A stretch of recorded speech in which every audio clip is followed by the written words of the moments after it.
ये शब्द देखकर अगर तुमने वीडियो खोली है तो भाई साहब एकदम ठीक जगह पर आ चुके हैं। ये 29 क्वेश्चन गेम पलट देंगे क्लास 11 कोर मैथमेटिक्स वाले बच्चों। यूटी में नंबर नहीं आए, कॉन्सेप्ट थोड़े ढीले हैं, कोई बात नहीं। इस वीडियो के अंदर सिर्फ 29 क्वेश्चन नहीं मिलेंगे, ऐसी ऐसी बातें मिलेंगी, ऐसी ऐसी क्वेश्चंस मिलेंगे जहां पर आपकी गेम चेंज हो जाएगी। सर क्या कराने वाले हो आज? देखो ये 29 क्वेश्चन जो मैंने भैया कोयले की खान से हीरा ढूंढते हैं ना, मैंने तुम्हारे लिए ढूंढे। अपना 19-20 साल का एक्सपीरियंस झोंक दिया है और ये 29 क्वेश्चन तुम्हारे लिए मैं ढूंढ के लेकर आया हूं। ये तो मैं ईच एंड एवरी क्वेश्चन को डिटेल में सॉल्व कराऊंगा, साथ साथ हर एक चैप्टर की एनसीईआरटी की, हर एक चैप्टर की एनसीईआरटी की लिस्ट देने वाला हूं। जो क्वेश्चन तुमको पढ़कर देखकर जाने ही जाने, ये बेसिक है। कौन कौन से कॉन्सेप्ट से आपके बेहतरीन सवाल आएंगे ये भी मैं आपको बताऊंगा कि ये वाला कॉन्सेप्ट तो छोड़ना ही नहीं भाई, फ्यूचर के लिए भी और मिड टर्म के लिए। स्वागत आप सभी का साइंस एंड फन पर, जहां टीचर्स आपको दिल और दिमाग दोनों से पढ़ाते हैं और मिड टर्म में हाथ पकड़ के अच्छे मार्क्स दिलवाते हैं। क्या बात बोली है मैंने? तो भैया पेन कॉपी निकाल लो, बेहतरीन तरीके से बताने वाला हूं कि कौन कौन से क्वेश्चन तुमको हर एक चैप्टर में करने हैं। सर आज की क्लास में आप कौन कौन से चैप्टर कवर करने वाले हो ये भी बता दो, ये तो लिखा ही नहीं हुआ थंबनेल पर। तो भैया मैं यहां पर कवर करूंगा sets, relation function, trigonometric function, complex numbers और लीनियर इनइक्वालिटीज। ये 5 चैप्टर मैं कवर करने वाला हूं क्योंकि ऑफलाइन एक्सपीरियंस से ये 5 चैप्टर कॉमन है। इसके बाद कईयों का पीएनसी आता है, कईयों का बाइनोमियल आता है, कईयों का सीक्वेंसेस आता है, कईयों का स्ट्रेट लाइन भी आता है। तो आपको भैया एक हेल्प करनी पड़ेगी। इतना तो मुझे पता था, इतना तो मिनिमम बच्चों को आता ही आता है। आपको हेल्प करनी पड़ेगी इसके पार्ट 2 के लिए कि कौन कौन से चैप्टर आपके और आ रहे हैं मिड टर्म्स में और मिड टर्म की डेट क्या है। तो आपको पहले लिखनी है date of your mid term maths का एग्जाम और उसके बाद लिखना है आपने वो चैप्टर जो मैंने आज नहीं कराए कि सर ये वाले भी करा दो।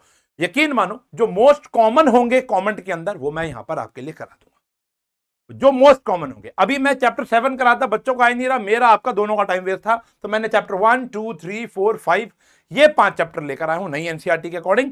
उसके अलावा मैं यहां पर एग्जाम्पलर बहुत प्यारे प्यारे क्वेश्चन लेकर आया हूं। ऐसा ही रिकॉर्डेड एक और चाहिए अगर तुमको, तो वो भी मैं तुमको देने के लिए तैयार हूं, लेकिन तुमको बस वो कॉमन वाले चैप्टर लिखने पड़ेंगे। आप अपने चैप्टर लिख दो कॉमन, हमारी टीम मैं खुद ढूंढ लूंगा कि ये चैप्टर बच्चों के कॉमन है और उसकी वीडियो बहुत जल्द इसी वीक के एंड में, आप बस जल्दी कमेंट करना, आपको मिल जाएगी। ठीक है प्यारे बच्चों, चलो तो शुरू करते हैं चैप्टर 1 से। तो भैया देखो चैप्टर नंबर 1 है हमारा सेट थ्योरी।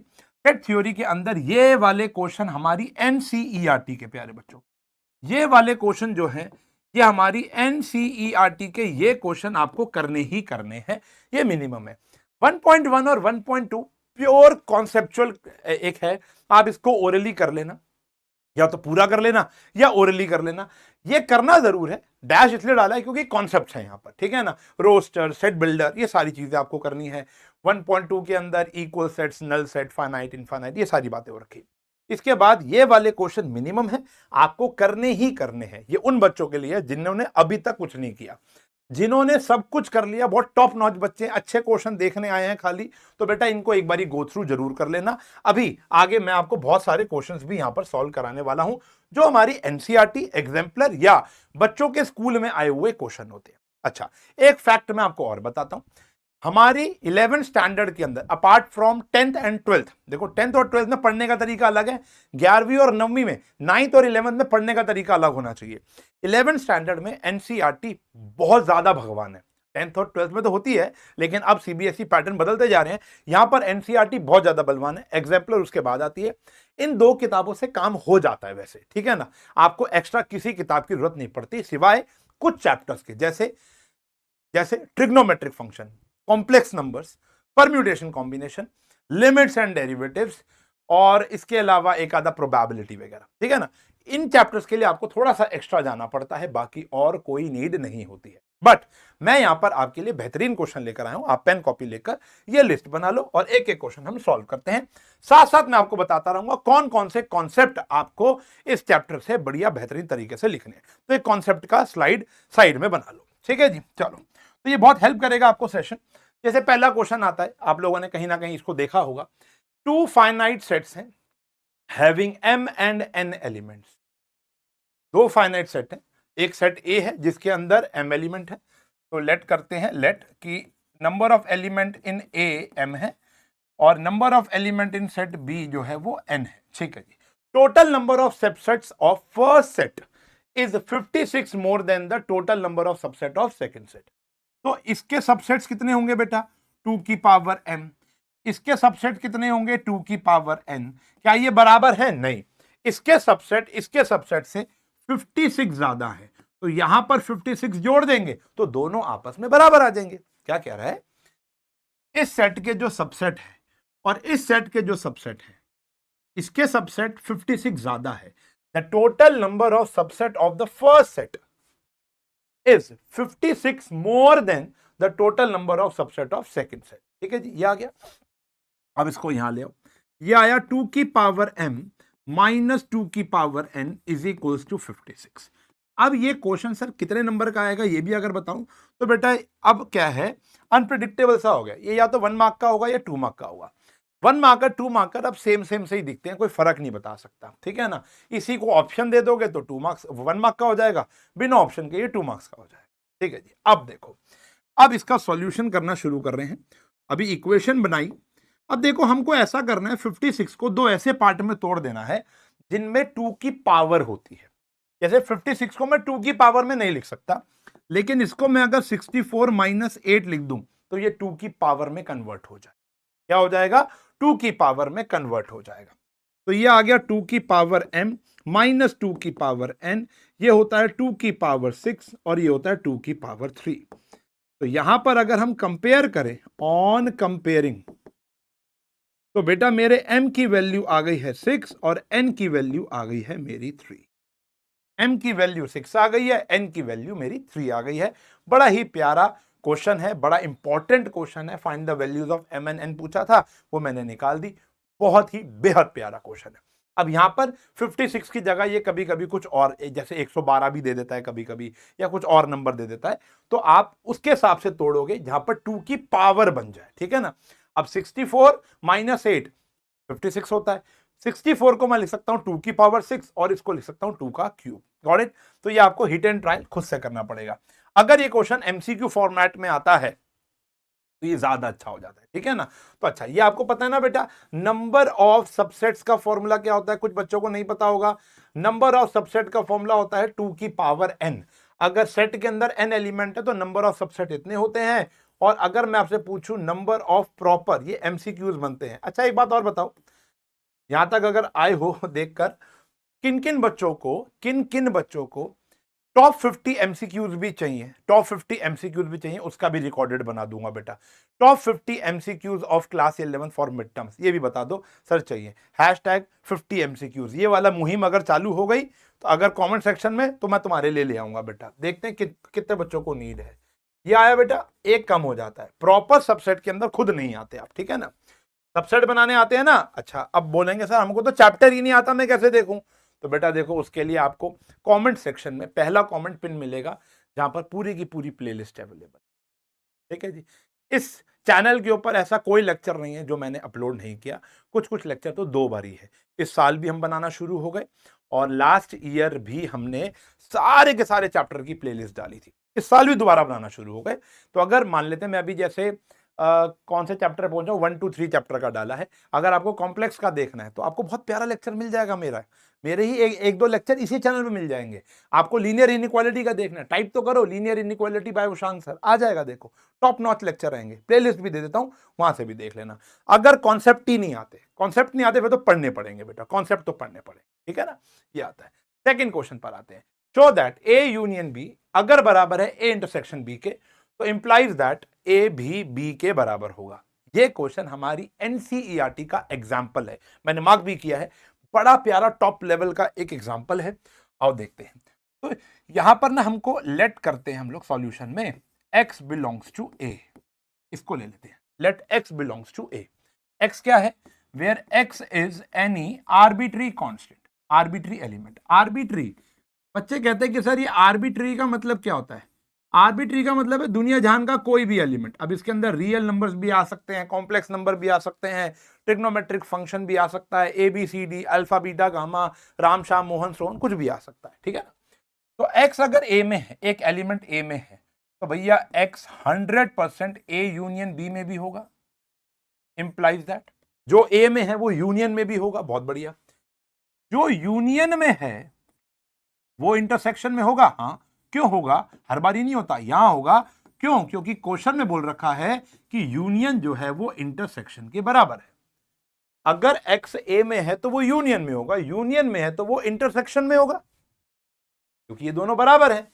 और अगर वो इंटरसेक्शन में है, कोई चीज इंटरसेक्शन में कब आती है? जब वो दोनों में होती है।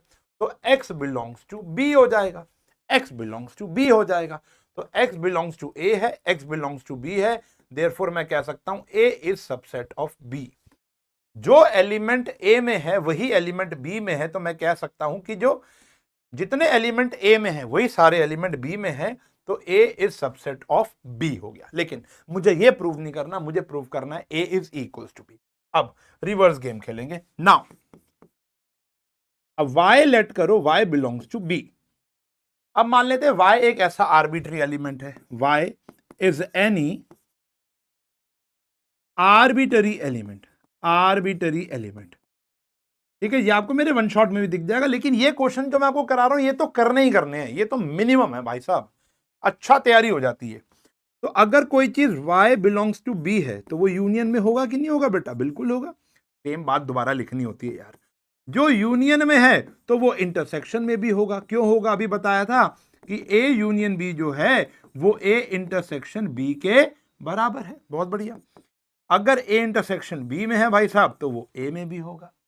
सेम बात, पहले मैं a से b तक आया, अब मैं b से a तक आ गया, तो देयरफॉर मैं कह सकता हूं जो b है वो सबसेट हो गया बेटा मेरे a का। b जो है वो सबसेट हो गया बेटा मेरे a का। अब a b का सबसेट है और b a का सबसेट है। a के सारे एलिमेंट b में है, b के सारे एलिमेंट a में है। तो भैया आपको समझ में आ ही गया होगा, from first and second a b का सबसेट b a का सबसेट तभी बराबर हो सकता है जब a और b बराबर हो। Hence proof. बड़ा ही प्यारा क्वेश्चन है बेटा। दो वक्त की रोटी छोड़ देना, लेकिन भाई साहब ये सवाल मत छोड़ना, ठीक है ना? ये सवाल मत छोड़ना। Question number 2 of chapter number 1। ठीक है जी, ये आ गया। आगे देखते हैं। एनसीईआरटी कर लो, लेक्चर देख लो, एनसीईआरटी के क्वेश्चन कर लो, फिर ये क्वेश्चन देख लो, सोने पे सुहागा, चैप्टर कंप्लीट, चैप्टर कंप्लीट। इसके अलावा कुछ करने की नीड नहीं है। हाँ जी, अब कह रहे जी शो दैट। अब ये भी हमारी एनसीईआरटी का सवाल है। एनसीईआरटी का क्वेश्चन नंबर 3 मिलेगा आपको ये, ठीक है ना? अब देखो क्या कह रहे हैं कि ए यूनियन बी जो है, अरे ये तो हो गया ना। अच्छा, ये आपका रिपीट हो गया। Okay, sorry sorry sorry. हाँ यार, ये क्वेश्चन रिपीट हो गया। एक सेकंड, दूसरा क्वेश्चन लाया कि नहीं लाया? मैं इसी को चेंज कर देता हूँ, मेरे को याद है क्वेश्चन। रुक जाओ, जो मैं क्वेश्चन लेकर आना चाहता था वो गलत हो गया और ये आ गया। हाँ जी, तो मैं पूरा क्वेश्चन ही चेंज करता हूँ तुम्हारे लिए। अभी रिकॉर्डेड में कोई एडिट नहीं मारूंगा, डायरेक्ट करूंगा। हाँ जी, ये देखो। तो क्वेश्चन में क्या होगा अगर आप देखोगे, third question, A union B जो है वो ए यूनियन सी के बराबर है। ए इंटरसेक्शन बी जो है वो ए इंटरसेक्शन सी के बराबर है। ऐसे ही होता है ना, थर्ड क्वेश्चन है शायद एनसीईआरटी का थर्ड क्वेश्चन है, A union B A union C के बराबर है और A intersection B A intersection C के बराबर है। इंप्लाइज दैट, प्रूव करना है बी जो है वो सी के बराबर है। ये प्रूफ करना है, थर्ड क्वेश्चन। जहां तक मुझे याद है यही है, बाकी सॉल्व करेंगे तो पता चल जाएगा, ठीक है ना? तो ये क्वेश्चन भी बहुत प्यारा क्वेश्चन है। A union B A union C A intersection B A, जब दोनों तरफ सेम साइन हो। देखो यहां पर सेम नहीं था, यूनियन इंटरसेक्शन, यहां यूनियन है और इंटरसेक्शन। जब दोनों जगह सेम साइन हो तो आपको ये वाला मेथड से करना चाहिए। मैंने अपने वन शॉट में बोल रखा है। दोनों में से किसी एक को पकड़ लो। जैसे हम पकड़ लेते हैं A intersection B A intersection C को। अच्छा, आपने इंटरसेक्शन लिया ना, अब आप क्या लिखोगे? टेकिंग इसको B union both sides, B union both sides. अगर मैं यूनियन लेता तो मैं क्या करता? Taking B intersection both side, ठीक है ना? तो बी की यूनियन लो, B union A intersection B, B union A intersection सी।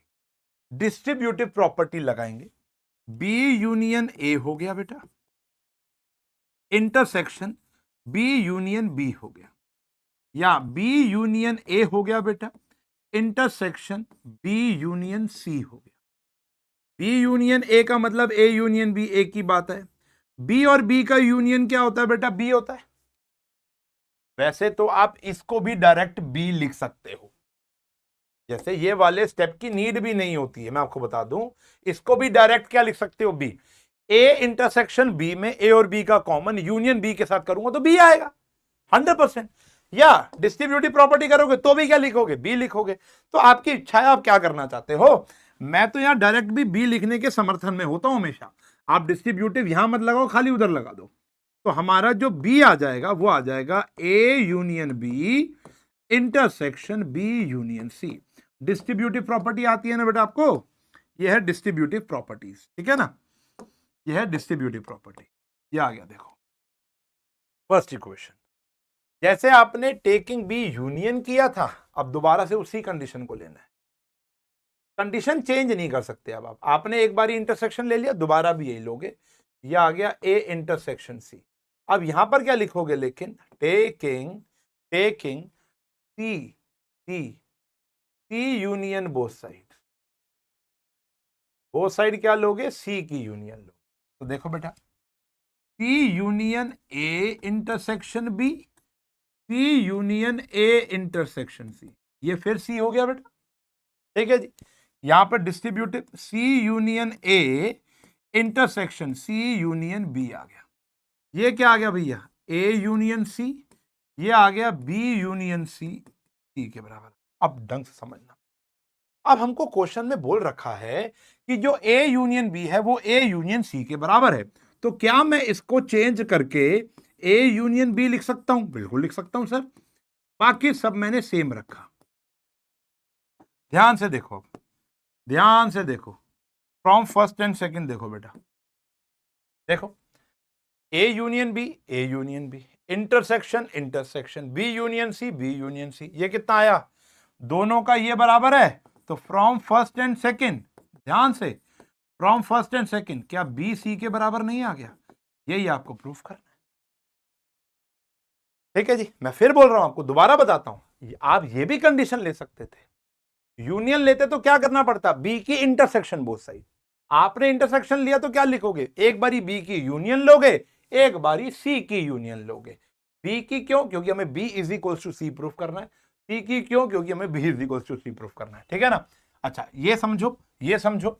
जिस बच्चे को ये समझ नहीं आया, जिस बच्चे को ये बात समझ नहीं आई, इस बात को मैं समझाता हूं तुम्हारे को। देखो, लेट से मैंने लिया ए 1 2 3, लेट से मैंने लिया 4 5 7, या रुक जाओ, लेट से मैंने लिया 3 4 5 7। अब बताओ बी कितना है बेटा? 3 4 5 7। अब ध्यान समझना, यह आ गया B union A intersection B. Common क्या आ रहा है? खाली 3। अब इनका यूनियन करूंगा तो यही बी तो आ जाएगा। कब? हमेशा ऐसे ही होगा, हमेशा ऐसे ही होगा। तो आपको एग्जांपल लेकर भी समझ जाना चाहिए कि क्या है। तो इसको डायरेक्ट मैं क्या लिख सकता हूं? बी लिख सकता हूं। Got it? सही है जी। ये है डिस्ट्रीब्यूटिव। ये प्रॉपर्टीज याद रखो, जैसे डी मॉर्गन्स लॉ की प्रॉपर्टी आपको याद होनी चाहिए, ठीक है जी। डिस्ट्रीब्यूटिव प्रॉपर्टी आपको याद होनी चाहिए। प्रॉपर्टी बेस्ड क्वेश्चन बहुत ज्यादा पूछे जाते हैं। जैसे ये दो हैं, एक नीचे वाला तो अभी मैंने तुमको समझा दिया, ऊपर वाला समझाता हूं। देखो, प्रॉपर्टी का इस्तेमाल करके करना है। तो ए पार्ट देखेंगे, अभी कराया था। देखो, ए पार्ट क्या है? प्रूव करना है ए जो है वो इसके बराबर है। आओ देखते हैं बेटा। आपको ये बात पता होनी चाहिए, फॉर्मूला होता है ए माइनस बी का मतलब क्या होता है? A intersection B complement. इसको याद रखना गुरुजी, क्या समझे? इसको याद जरूर रखना। ए माइनस बी जो होता है वो ए इंटरसेक्शन बी का कॉम्प्लीमेंट होता है, ठीक है ना। तो बस अब इसका हम RHS पकड़ लेते हैं। A intersection B union A intersection B complement, ठीक है। ढंग से समझना, ये स्टेप बहुत इंपॉर्टेंट है। ये मिस कर दिया तो दिक्कत हो जाएगी। चलो, इसके लिए मैं तुमको ना एक चीज लिख के दिखाता हूं। देखो, x इंटरसेक्शन y यूनियन, अच्छा बताओ, x intersection y union z क्या होता है? ये क्या होता है? Distributive property. ये होता है x intersection y union X intersection Z होता है? यस और नो? यस और नो, मन में बोलो यस और नो। बिल्कुल होता है। देखो सर, ये डिस्ट्रीब्यूटिव प्रॉपर्टी ना, X intersection Y union X intersection Z, यही हो गया। अगर मैं इसको ऐसे लिख सकता हूं तो इसको ऐसे भी तो लिख सकता हूं। तो X intersection Y union X intersection Z, बड़े ध्यान से देखना, ये एक्स तो कॉमन है कि नहीं है? तो यहां पर भी वही है, देखो X intersection Y union X intersection Z, ये वाई है, ये जेड है, तो क्या लिख सकता हूं इसको? A A A intersection B union B complement. Check करेंगे भाई साहब, चेक करेंगे भाई साहब, ये तो लिख सकता हूं। बोलो बोलो बोलो बोलो बोलो, क्या है? A intersection B union B complement, याद रखा? ये उल्टा लगाया। अब ये भी आपको पता है, बी का बी कॉम्प्लीमेंट के साथ यूनियन करूंगा तो भाई साहब यूनिवर्स आ जाता है। किसी का भी सेट का यूनियन करता हूं उसी के कॉम्प्लीमेंट से, तो हमें क्या मिल जाएगा? यूनिवर्स मिल जाएगा। देखो छोटे छोटे कॉन्सेप्ट तो बेटा आपको लेक्चर देख के पता चलेंगे, मैं ये मान के चलता हूं आपको लेक्चर देखा है आपने, ठीक है ना? तो ए इंटरसेक्शन यूनियन, ऑब्वियसली बात है यार, यू और ए में क्या कॉमन है? पूरा का पूरा ये तो बाप है, तो आंसर आ गया ए। यही क्या है बेटा हमारा? एलएचएस। बड़ा प्यारा क्वेश्चन है यार, बहुत प्यारा क्वेश्चन है। अच्छा, इसका एक और पार्ट है, एक और पार्ट 2 एनसीईआरटी से, वो जरूर कर लेना, मैंने मार्क किया हुआ है। एक पार्ट मैंने करा दिया, एक पार्ट मैंने मार्क किया हुआ है, ये जरूर कर लेना। और ये तो अभी आपने कर ही लिया, ठीक है ना? बड़े प्यारे क्वेश्चन। फिर आता है बेटा हमारा चैप्टर नंबर 2। चलो अब चैप्टर नंबर 1 के अंदर जाते जाते एक बात कर लेते हैं, जाते जाते मतलब चैप्टर 2 में जाते जाते। देखो चैप्टर नंबर 1 के अंदर एक डी मॉर्गन्स लॉ बहुत इंपॉर्टेंट है, वो याद होना चाहिए। उसके क्वेश्चन आते हैं या वेन डायग्राम आ जाता है, ठीक है ना? उसके बाद कई बच्चों का हो सकता है, बहुत ही कम बच्चे ऐसे होंगे जिसके अंदर वो 1.6 एक्सरसाइज डिलीट नहीं कर रखी होगी, तो कर लेना बेटा। हमने नहीं करा रखी, क्यों? क्योंकि वो मेजॉरिटी बच्चों की नहीं आ रही, सीबीएसई में वो डिलीटेड है। उसके बाद अगर हम थोड़ी सी बात करें तो इसके एमसीक्यू क्वेश्चन बहुत अच्छे बनते हैं। सेट्स चैप्टर और रिलेशन फंक्शन के जो एमसीक्यू बनते हैं ना, बड़े चुमेश्वरी होते हैं। तो मैं वही कह रहा हूं, अगर आपको टॉप 51 एमसीक्यूज, अगर मैं 29 में एमसीक्यू भी ले आता ना, या तो पूरे ही नहीं हो पाते। फिर आप बोलते कि सर 29 में आपने 10 तो एमसीक्यू करा दिए, तो क्या फायदा हुआ? तो मैं चाह रहा था कि उसको हम अलग ही रखें, ठीक है ना? तो अगर आप चाहते हो, मुझे पता आप चाहते होगे, तो आपको मुहिम छेड़नी पड़ेगी ना, हैशटैग टॉप एमसीक्यूज, जो भी मैंने पहले बोला था मैं भूल गया, हैशटैग ही भूल गया, ठीक है? तो वो लगा देना प्यारे बच्चों, ठीक है जी। तो ये कुछ कॉन्सेप्ट हैं जो आपको आने चाहिए, बाकी हर एक कॉन्सेप्ट आना चाहिए। Subtraction, intersection, complement, union, disjoint, ये सारे आने चाहिए, क्योंकि आपको रिलेशन फंक्शन तभी मजा आएगा। हाँ, अब ये चैप्टर थोड़ा सा ज्यादा एडवांस होता है। मिड टर्म के अंदर सेट्स चैप्टर से थोड़ा कम पूछा जाता है, जैसा कि मैंने बच्चों के मिड टर्म्स देखे हैं। क्यों? क्योंकि वो यूटीज वगैरह में ज्यादातर पूछ चुके होते हैं। रिलेशन फंक्शन अच्छे नंबर का आता है। ये एनसीईआरटी के सवाल हैं जो आपको करने ही करने हैं, इसको आप इग्नोर नहीं कर सकते, प्लीज मत करना। ये सवाल तो करने प्लस कॉन्सेप्ट तो आपको आने चाहिए सारे के सारे। इसके अलावा एक और टॉपिक होता है, अगर आपने मेरे वो देखे हो, types of function. Types of function, जैसे अगर आप गवर्नमेंट स्कूल या केवीएस या सरकारी सीआरपीएफ स्कूल के अंदर हो, ज्यादातर उनमें एक क्वेश्चन जरूर आता है। टाइप्स ऑफ फंक्शन मैंने आपको कराए थे, लीनियर हो गया, क्यूबिक हो गया, क्वाड्रेटिक हो गया, आपका रैशनल फंक्शन हो गया, आइडेंटिटी फंक्शन हो गया, मॉड्यूलर, सिग्नम, ग्रेटेस्ट इंटीजर, ये सब हो गए। तो इनके आपने ग्राफ समझे थे, इनकी डोमेन समझी थी, इनकी रेंज समझी थी। तो जैसे टाइप्स ऑफ फंक्शन के अंदर एक क्वेश्चन आता है, व्हाट इज सिग्नम फंक्शन? पता ही नहीं होगा तुमको, पता होना चाहिए, मैंने तो बहुत डिटेल में पढ़ा रखा है सिग्नम फंक्शन, जिसको हम स्टेप फंक्शन भी नहीं, हाँ ग्रेटेस्ट इंटीजर हो कहते हैं ना स्टेप फंक्शन, तो यस। तो what is signum function? Draw it's graph, right its domain and range. 2 से लेके 3 नंबर का question. What is greatest integer function? Right its domain and range, draw it's graph. ठीक है जी। तो ये ऐसे क्वेश्चन बहुत ज्यादा पूछे जाते हैं, डायरेक्ट स्ट्रेट फॉरवर्ड।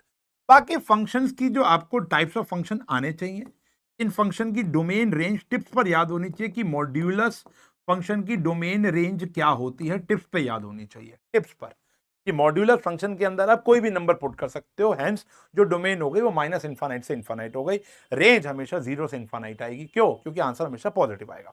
अब ये सारी बातें आपको क्वेश्चन में, आपको पता है कि पेपर के अंदर डोमेन रेंज निकालने वाला क्वेश्चन नहीं आया तो ऐसा पॉसिबल ही नहीं है। तो उसके लिए जो बेस आपको क्रिएट करना है वो है टाइप्स ऑफ फंक्शन। देखो रिलेशन इज वेरी इजी ना, तो टाइप्स ऑफ फंक्शन आप अच्छे से स्ट्रॉन्ग करोगे वन शॉट से, नहीं है तो नोट्स बनाओगे और डोमेन रेंज पर काम करोगे। ठीक है जी, मैं कुछ बेहतरीन क्वेश्चन लेकर आया हूं, इनके अलावा डोमेन रेंज यहां से प्रैक्टिस करके फिर बेहतरीन क्वेश्चन लेकर आया हूं मैं आपके लिए, कुछ रिलेशंस के हैं और ज्यादातर फंक्शन के हैं। मैं आपको दिखाता हूं खूंखार खूंखार। देखो ये तो दोनों हमारे रिलेशन के क्वेश्चन हो गए, फिर आगे हमारा डोमेन रेंज, फिर आगे हमारा ये तो भैया ओजी क्वेश्चन ना। फिर ये वाला क्वेश्चन देखो कितना प्यारा है डोमेन का, कितना प्यारा हमारा एनसीईआरटी एग्जाम्पलर का क्वेश्चन है। वह एमसीक्यू फॉर्मेट में दिया हुआ है लेकिन ये सब्जेक्टिव भी आता है, ज्यादा सब्जेक्टिव ही आता है। फिर एक ये क्वेश्चन हो गया, इसकी रेंज बतानी है, ये 1 या 2 मार्क में क्वेश्चन आता है। तो ये बड़े प्यारे प्यारे क्वेश्चन है, और भी क्वेश्चन लिख के दूंगा जो जो तुम कर सकते हो, और भी अभी लिख के दूंगा मैं तुमको। जैसे ये क्वेश्चन देखो, सॉल्यूशन, तो डोमेन रेंज पे सबसे ज्यादा फोकस, और मैंने अपने वन शॉट में डोमेन रेंज पे सबसे ज्यादा फोकस किया हुआ। ए दिया हुआ 1 2 3 4 6, एनसीईआरटी का सवाल है, सबसे ज्यादा पूछा जाने वाला। आपको एक ऐसा ऑर्डर्ड पेयर बनाना है जहां पे बी जो है वो एग्जैक्टली डिविजिबल बाय ए है। चलो रिलेशन बनाओ, क्या 1 1 को डिवाइड कर देगा? यस। क्या 1 2 को कर देगा? यस। 1 3 को डिवाइड कर देगा? यस। 1 4 को कर देगा? यस। 1 6 को कर देगा? यस। ये इसको डिवाइड करना चाहिए, तो 1 1 को करेगा, 1 2 को करेगा, 1 3 को करेगा, 1 4 को करेगा, 1 6 को करेगा। क्या 2 1 को डिवाइड करता है? नहीं, तो 2 2 को डिवाइड करेगा, 2 4 को कर देगा और 2 6 को कर देगा, 3 3 को डिवाइड कर देगा और 3 6 को कर देगा, 4 4 को ही कर पाएगा खाली, और 6 6 को ही कर पाएगा खाली, 5 तो है ही नहीं। तो सबसे पहला काम था इसका रोस्टर बनाना, वो आपने बना लिया। तो एक क्वेश्चन ऐसा आएगा जहां पर आप पढ़ोगे, सेट बिल्डर से रोस्टर में कन्वर्ट हो जाएगा, डोमेन रेंज पता चल जाएगी। ठीक है ना, ये क्वेश्चन आपको आता ही होना चाहिए, यानी जो मैंने एक्सरसाइज में एनसीईआरटी से मार्क करके दिया, that is enough, that is enough. एक और क्वेश्चन आप लोगों ने देखा होगा, मेरे वन शॉट में ही दिख जाएगा, X square plus Y is equals to 64। ठीक है जी, एक्स कॉमा वाई, चलो इसका जवाब बताओ, एक्स कॉमा वाई, जहां पर एक्स और वाई दोनों इंटीजर होने चाहिए, इंटीजर। बनाओ इसका, तब तक बनाओ। डोमेन क्या होती है? आगे वाली 1 2 3 4 6। रेंज क्या होती है प्यारे बच्चों? पीछे वाली 1 2 3 4 6। सही है जी, ऐसा। अब इसका क्या लिखोगे आंसर? ये बड़ा प्यारा क्वेश्चन बनता है एक्स्ट्रा क्वेश्चन में। अब देखो इसके अंदर हम 0 8 ले लेते हैं या 0 -8 ले लेते हैं, 8 0 ले लेते हैं या -8 0, इसके अलावा और कोई ऑर्डर्ड पेयर नहीं बनेगा। कैसे सर? एक्स की जगह 1 नहीं डाल सकते? 1 भी तो इंटीजर होता है। मैंने कहा डाल लो। एक्स की जगह 1 डाला तो वाई स्क्वायर 63 आ गया, वाई इंटीजर नहीं आ रहा। सर एक्स की जगह 2 डाल लो, डाल लेते हैं, 4 हो गया, 4 वहां जाकर माइनस हुआ तो 60 हो गया, तो अंडर रूट में कितना आया? 60, वो इंटीजर नहीं है। तो एक्स की जगह वो पुट करना है जिससे वाई भी इंटीजर आए, वाई की जगह वो पुट करना है जिससे एक्स इंटीजर आए, और कोई नंबर है ही नहीं। आप चेक कर लो इन चारों के अलावा, चेक कर लो, हिट एंड ट्रायल। तो ये वाले क्वेश्चन बड़े खूबसूरत है, मेरे वन शॉट में भी दिख, बड़े खूबसूरत है। तो रिलेशन बनाना बड़ा आसान है। एक एनसीईआरटी का क्वेश्चन आपने और देखा होगा, एक एनसीईआरटी का क्वेश्चन था, जैसे मुझे याद नहीं है, एग्जांपल दे रहा हूं, जैसे 2 4 3 5 और 4 6, ये इससे लिंक्ड है, ये इससे लिंक्ड है, इससे लिंक्ड है। तो ये एरो डायग्राम से पहले आपको सेट बिल्डर फॉर्म लिखनी है। तो हमने ऐसे लिखना है कि भैया अगर ये पी सेट है, ये क्यू सेट है, एनसीईआरटी का सवाल है, एक्स वाई सच दैट, शायद इसी के ऊपर वाला सवाल है ये। तो रिलेशन लिखो, एक्स माइनस वाई जो होगा उसका मॉड्यूलस 2 आएगा। देखो एक्स माइनस वाई का मॉड्यूलस कितना आएगा? 2। एक्स पी से बिलोंग करेगा और वाई क्यू से बिलोंग करेगा। देखो भैया ये आ गया, रिलेशन आ गया। ये क्या आ गया? रिलेशन आ गया। एक्स पी से बिलोंग करेगा, वाई क्यू से करेगा। ठीक है ना। अब देखो किसी का भी रिश्ता और किसी के साथ नहीं बन रहा। 3 को 6 से करूंगा तो 2 नहीं आएगा, 2 को 5 से करूंगा नहीं आएगा, 4 को 4 से करूंगा नहीं आएगा, सिर्फ इन्हीं का ही आएगा। तो आपको इसको रोस्टर को सेट बिल्डर, सेट बिल्डर को रोस्टर, एरो डायग्राम से सेट बिल्डर, ये कॉन्सेप्ट आपको आना चाहिए। तो ये एक डमी क्वेश्चन मैं तुम्हारे लिए लेकर आया था, ये बताने के लिए कि इतना हर एक बच्चे को आना चाहिए, रिलेशंस। ठीक है ना। और अगले साल भी हमारा पहला चैप्टर रिलेशन एंड फंक्शन है। आप सिर्फ मिड टर्म को प्रिपेयर नहीं कर रहे हो, आप आने वाले अगले साल के लिए भी प्रिपेयर हो रहे हो। आगे देखते हैं।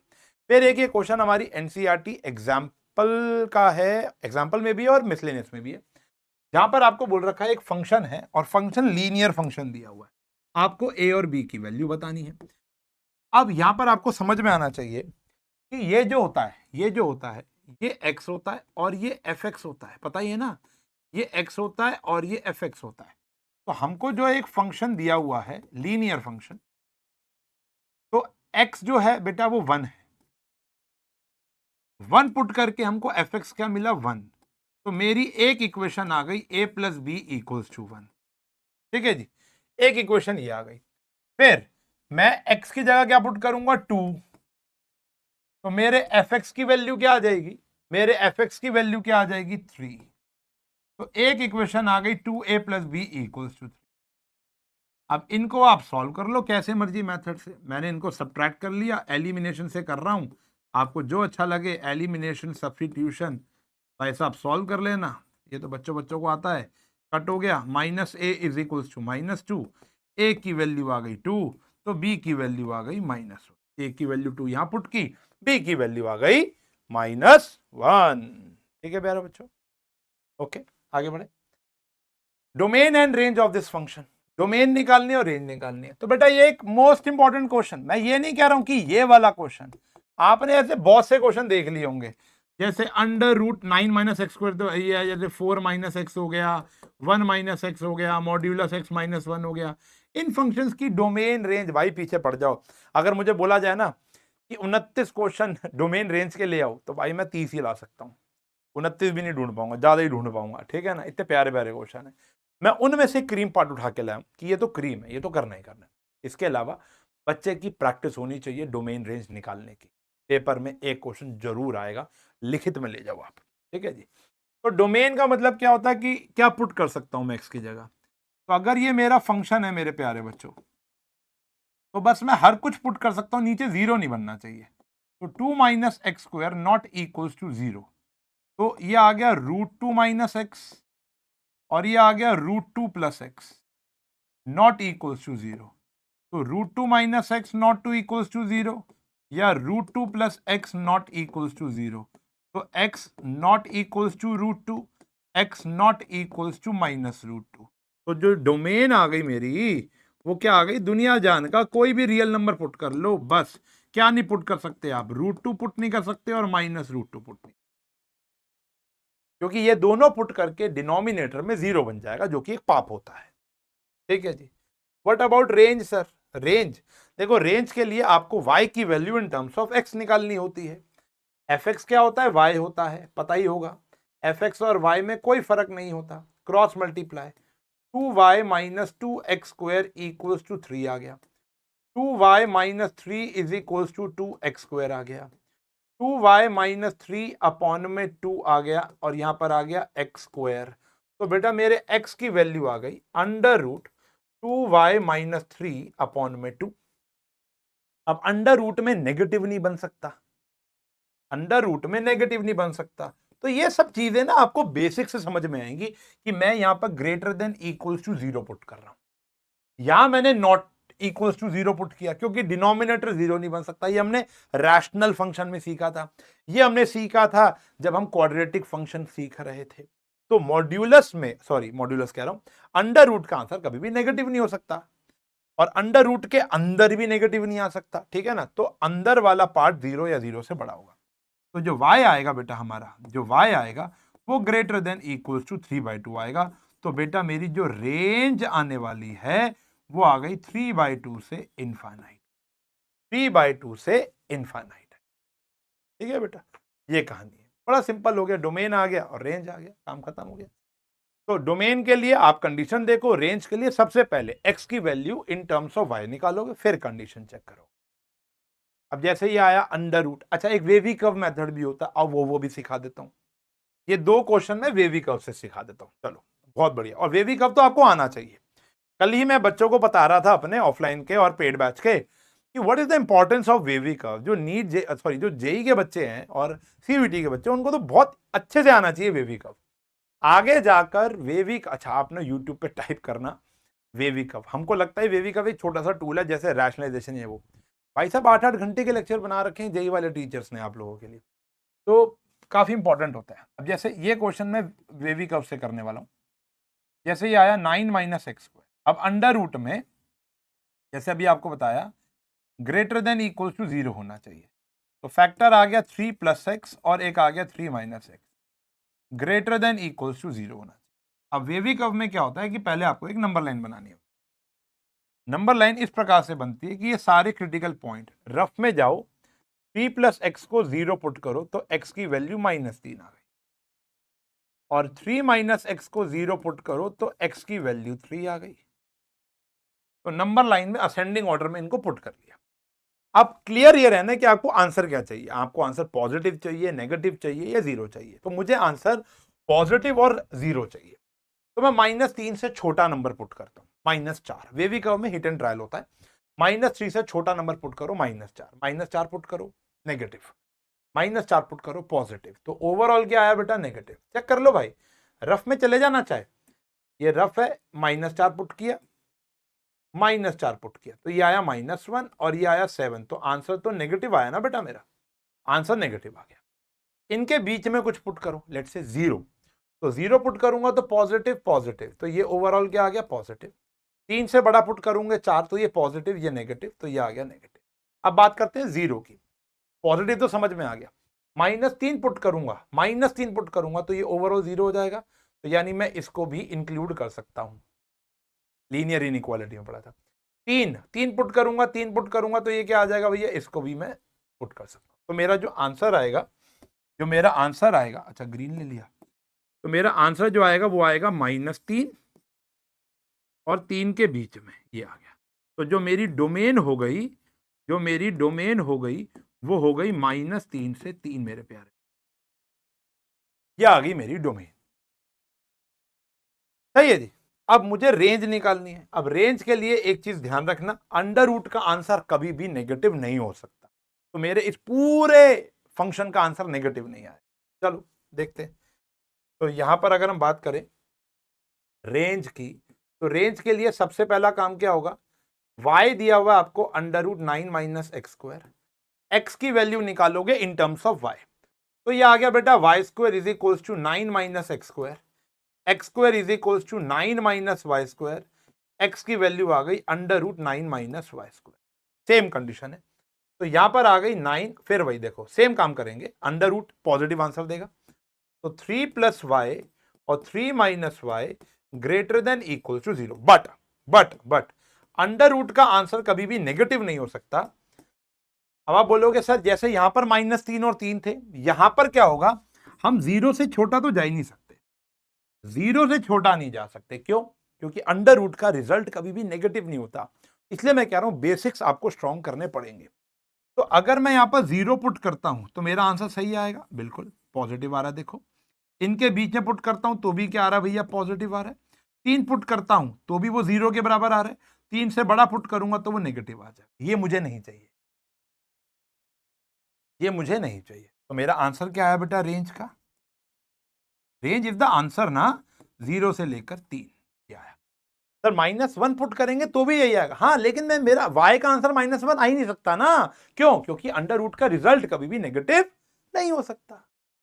समझे? तो ये क्वेश्चन बड़ा सिंपल है, बड़ा इंपॉर्टेंट भी है।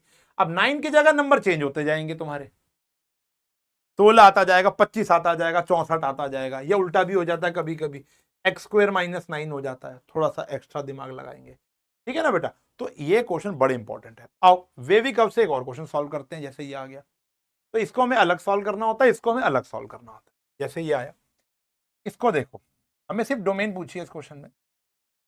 तो इसकी बात करूंगा तो 4 minus X greater than equal to 0 होना चाहिए। तो ये वाली कह रहा है कि -x greater than equals to -4, यानी x is less than equals to 4 हो गया। ये कह रहा है जो मेरा आंसर आएगा वो x is less than equals to 4 आएगा। आपकी भाषा में माइनस इनफाइनाइट से 4 हो गया, ठीक है ना? इसका मतलब यही तो हो गया। ये डिनोमिनेटर में है x² -1 greater than equals to 0 नहीं होगा, ग्रेटर देन इक्वल्स टू 0 नहीं होगा, ग्रेटर देन 0 होगा। क्यों? इक्वल्स टू 0 भी नहीं हो सकता क्योंकि डिनोमिनेटर में 0 नहीं। अब देखो दोनों कंडीशन लग रही है, अंडर रूट में नेगेटिव नहीं हो सकता और डिनोमिनेटर में 0 नहीं हो सकता। तो इसलिए 0 से बड़ा आएगा, 0 भी नहीं आ सकता। चलो भाई क्या करोगे? x + 1 करोगे, ओए होए होए, एक्स प्लस 1 करोगे और एक्स माइनस 1 करोगे। हाँ जी, फिर वही कंडीशन, क्या लगा देंगे, एक नंबर लाइन। ये बना दो भैया एक नंबर लाइन, जैसे भी किया था। ये आया हमारा -1, ये आया हमारा 1। -1 से छोटा नंबर बोलो, -2। -2 पुट करूंगा नेगेटिव, -2 पुट करूंगा नेगेटिव, तो क्या आ गया, पॉजिटिव। तो भैया ये तो दे रहा है मुझे पॉजिटिव रिजल्ट, बहुत बढ़िया। इन दोनों के बीच पुट किया 0, 0 पुट करूंगा पॉजिटिव नेगेटिव, तो ये आ गया नेगेटिव। इससे बड़ा पुट करूंगा, क्या आ गया, पॉजिटिव। मैं ये भी पुट नहीं कर सकता, मैं ये भी पुट नहीं कर सकता, क्योंकि -1 पुट करके 0 आ जाएगा, मुझे 0 नहीं चाहिए। 1 पुट करके भी 0 आ जाएगा, मुझे 0 नहीं चाहिए। तो इसका आंसर आ रहा है -इनफाइनाइट से -1 ओपन ब्रैकेट यूनियन 1 से इनफाइनाइट। लेकिन हमें तो एक कंबाइंड आंसर देना है, तो हमें क्या करना होगा, ये वाला आंसर और ये वाले आंसर को जोड़ना होगा। वो कैसे जोड़ेंगे, आओ हम एक फाइनल नंबर लाइन बनाएंगे। देखो भैया, एक फाइनल नंबर लाइन बनाएंगे जिसके अंदर ये तीनों नंबर आ रहे होंगे। क्या क्या आ रहा है, देखो, एक आ रहा है -1, एक आ रहा है 1, एक आ रहा है 4। इसकी बात करते हैं। मान लो इसको मैंने कलर दे दिया येलो और इसको मैंने कलर दे दिया ब्लू, ठीक है ना। अब देखना, हमें कॉमन आंसर ढूंढना होता है। पहले येलो को देखते हैं। ये कह रहा है 4 से यहां से, देखो ये कह रहा है यहां से, ये भी कलर होगा और यहां तक, सही है बेटा। -इनफाइनाइट से 4, ये कह रहा है -इनफाइनाइट से -1, कलर ले लेता हूं ब्लू। -इनफाइनाइट से -1 ओपन ब्रैकेट है, और ये कह रहा है 1 से इनफाइनाइट। ध्यान समझना बेटा, ओपन ब्रैकेट 1 से इनफाइनाइट, ये आ गया। तो आप वहां देखो जहां पर येलो और ब्लू दोनों है, ये रहे, -इनफाइनाइट से -1 ओपन ब्रैकेट यूनियन, ये क्या आ रहा है भैया, 1 से 4, 4 के आगे close bracket. This is my answer, this is my answer. Beautiful question, ये मेरा आंसर है। जहां दोनों है, दोनों कहां तक है, ये दोनों -इनफाइनाइट से -1, यहां दोनों नहीं है, यहां भी दोनों नहीं है। कहां दोनों, 1 से लेकर 4, 4 के आगे क्लोज ब्रैकेट है, देखो वो 1 के आगे ओपन ब्रैकेट। इससे आसान तरीका नहीं है काम करने का, खत्म हो गया बेटा। बाकी आपकी मैम ने जो प्रेजेंटेशन तरीका बताया वो आप देख लेना, बिंदी लिपस्टिक तो लगानी पड़ती है, मतलब डेकोरेट तो करना पड़ेगा थोड़ा बहुत, क्या समझे। अच्छा चलो, अब जल्दी से इस क्वेश्चन को सॉल्व करके बता सकते हो क्या। इस क्वेश्चन की रेंज बतानी है, बहुत सिंपल है भाई साहब, बहुत सिंपल है। इस क्वेश्चन की रेंज बतानी है। देखो, ऊपर भी पॉजिटिव क्वांटिटी है और नीचे भी पॉजिटिव क्वांटिटी है, तो ये हमेशा 0 से तो बड़ा होगा या 0 के बराबर होगा। कुछ भी कर लो, 0 आ सकता है या 0 से बड़ा ही होगा, कुछ भी कर लो, ठीक है ना। अच्छा, तो एक्स स्क्वायर जो हो गया वो ग्रेटर देन इक्वल 0 हो गया, एक्स आ गया ग्रेटर देन इक्वल 0, मतलब कह लो आंसर तो ऑलवेज पॉजिटिव आएगा। आएगा कि नहीं आएगा, 1 मार्कर क्वेश्चन है, आंसर हमेशा क्या आएगा, पॉजिटिव। लेकिन बट एक्स स्क्वायर अपॉन में 1 plus x square is in form of, ये किस फॉर्म में है, n अपॉन में 1 plus n, that is proper fraction.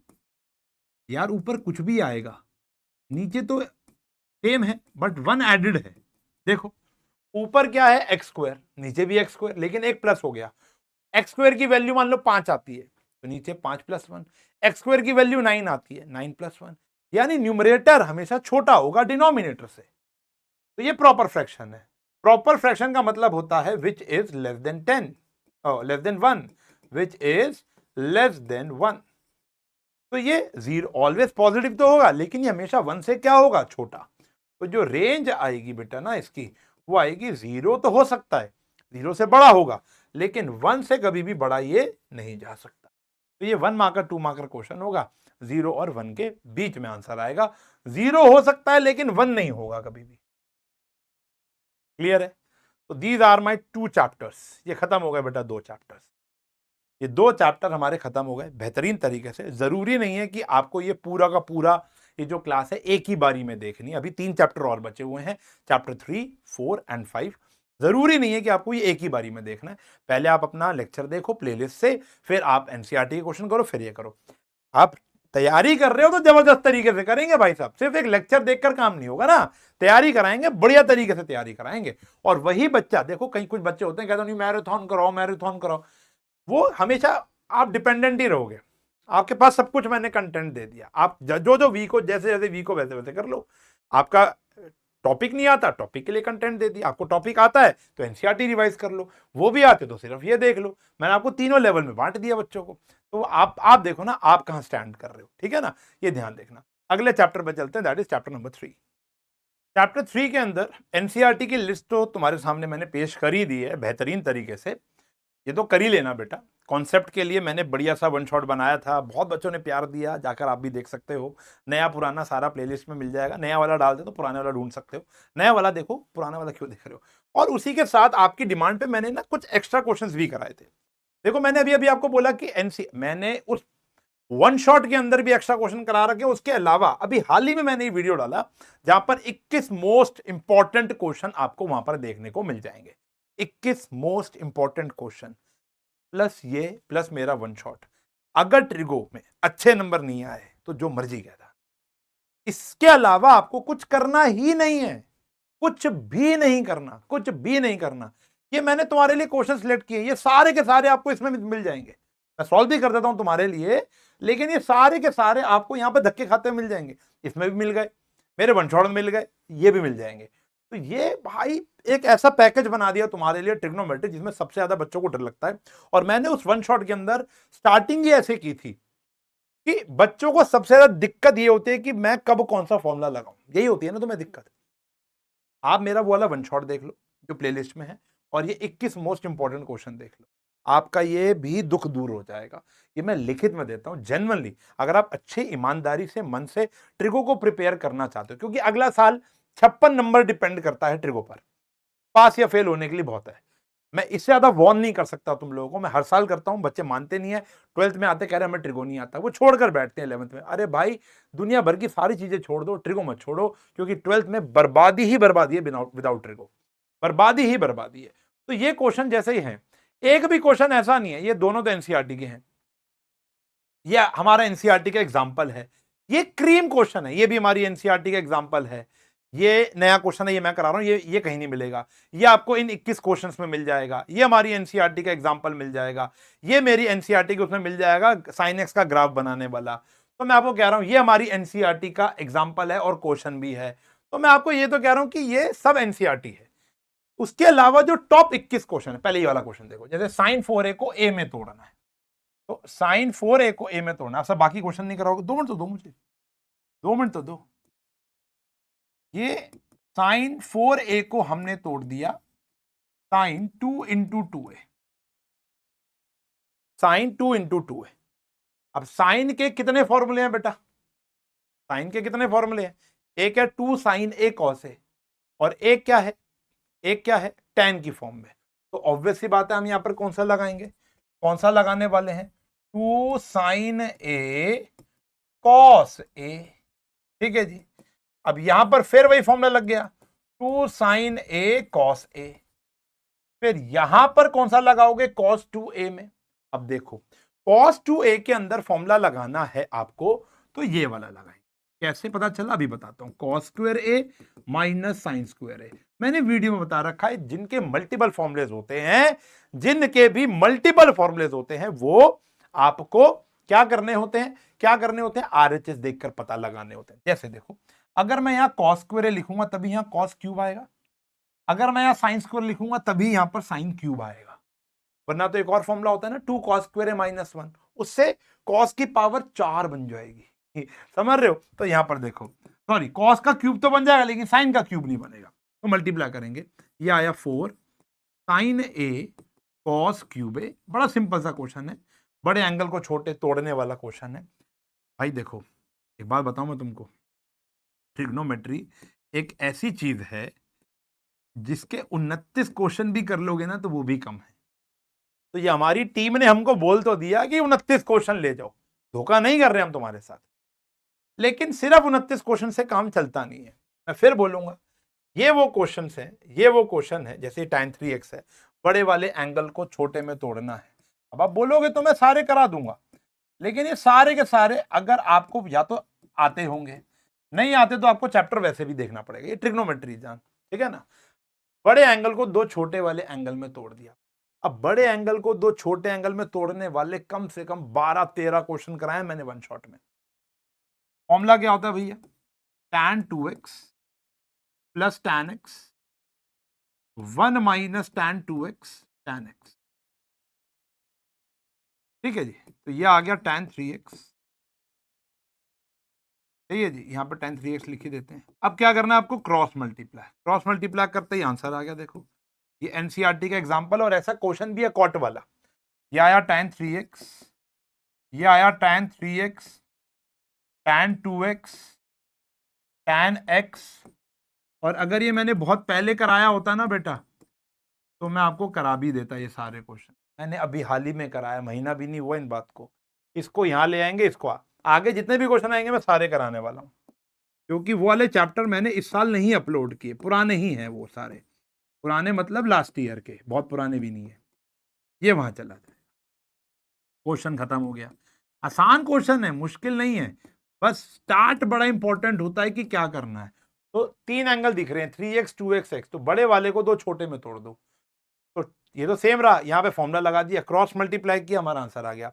तो ये जीवन में शायद पहली बार ऐसा कर रहे हो, एलएचएस को आरएचएस नहीं कर रहे, आरएचएस को एलएचएस नहीं कर रहे, सीधा क्वेश्चन ही प्रूव कर रहे हो। आपने सीधा क्वेश्चन ही साबित कर दिया, चेक करो, सीधा क्वेश्चन साबित कर दिया, ठीक है ना। तो ऐसे क्वेश्चन है। ये भी एनसीईआरटी का है, एनसीईआरटी का है, एनसीईआरटी का है। भार का था मैंने करा दिया, भार का लेकिन 21 क्वेश्चन में मिल जाएगा। ये एनसीईआरटी का है, ये एनसीईआरटी का है, ये एनसीईआरटी का है, ठीक है ना। अब ये भार का है, आपको वो 21 क्वेश्चन ना देखने पड़े, वैसे तो देखने ही पड़ेंगे, आप मजबूर हो जाओगे देखने के लिए मजबूर हो जाओगे, मैं बता रहा हूँ। तो वो प्ले लिस्ट में भी डाल दूंगा। इस क्वेश्चन को देखते हैं, ये तो हर एक मतलब मिड टर्म में आता ही आता लोगों के। सेक को क्या लिखोगे? देखो 1 अपॉन में cos 8 थीटा, 1 अपॉन में सेक को लिख दिया cos 4 थीटा, अरे यार क्या हो गया, cos 4 theta minus 1 is equals to, proof करना है, एलसीएम लेंगे 1 माइनस cos 8 थीटा। जिस बच्चे ने मेरा वो वन शॉट देख लिया तो जल्दी से बता दो टैटू वाले फॉर्मूले क्या होते हैं भैया। हाँ, जो पहली बारी मुझे देख रहे हैं या इस मेरा लेक्चर को देख रहे हैं, तो हमारे बीच में एक टैटू वाला फॉर्मूला डिराइव किया था हम लोगों ने। टैटू वाला फॉर्मूला क्या होता है? 1 माइनस कॉस एक्स का फॉर्मूला होता है 2 साइन स्क्वायर एंगल का आधा, और 1 प्लस कॉस एक्स का भी एक फॉर्मूला डिराइव किया था 2 कॉस स्क्वायर एंगल का आधा। तो ये दो टैटू वाले फॉर्मूले हैं बेटा हमारे, तो यहां पर लगने वाले हैं, ठीक है ना। अच्छा, फिलहाल ये ऊपर जाके मल्टीप्लाई हो जाएगा, ये इधर जाके मल्टीप्लाई हो जाएगा। 1 माइनस कॉस 8 थीटा की जगह हम क्या लिखने वाले हैं? 2 साइन स्क्वायर एंगल का आधा, ये वहां जाकर मल्टीप्लाई हो जाएगा कॉस 4 थीटा। इसकी जगह 2 साइन स्क्वायर एंगल का आधा, और ये कॉस 8 थीटा यहां मल्टीप्लाई हो जाएगा, ये आ गया। तो 2 sine square 4 theta cos 4 theta divide by 2 sine square 2 theta cos 8 theta आ गया। अब ढंग से देखना है, 2 sine 4 theta cos 4 theta sine 4 theta. ढंग से देखो, ये स्क्वायर है, दो में तोड़ दिया, ये स्क्वायर है, दो में तोड़ दिया, ये स्क्वायर है, दो में तोड़ दिया, डिवाइड बाय नीचे आया 2 sine square 2 theta cos 8 theta. ठीक है जी, अब ध्यान से समझो, ये दो चीजें देखना। इस क्वेश्चन की खासियत ना अभी तक तो कुछ देखने को मिली नहीं है, कि क्वेश्चन में कुछ ज्यादा दम तो आया नहीं अभी तक, अब आएगा दम।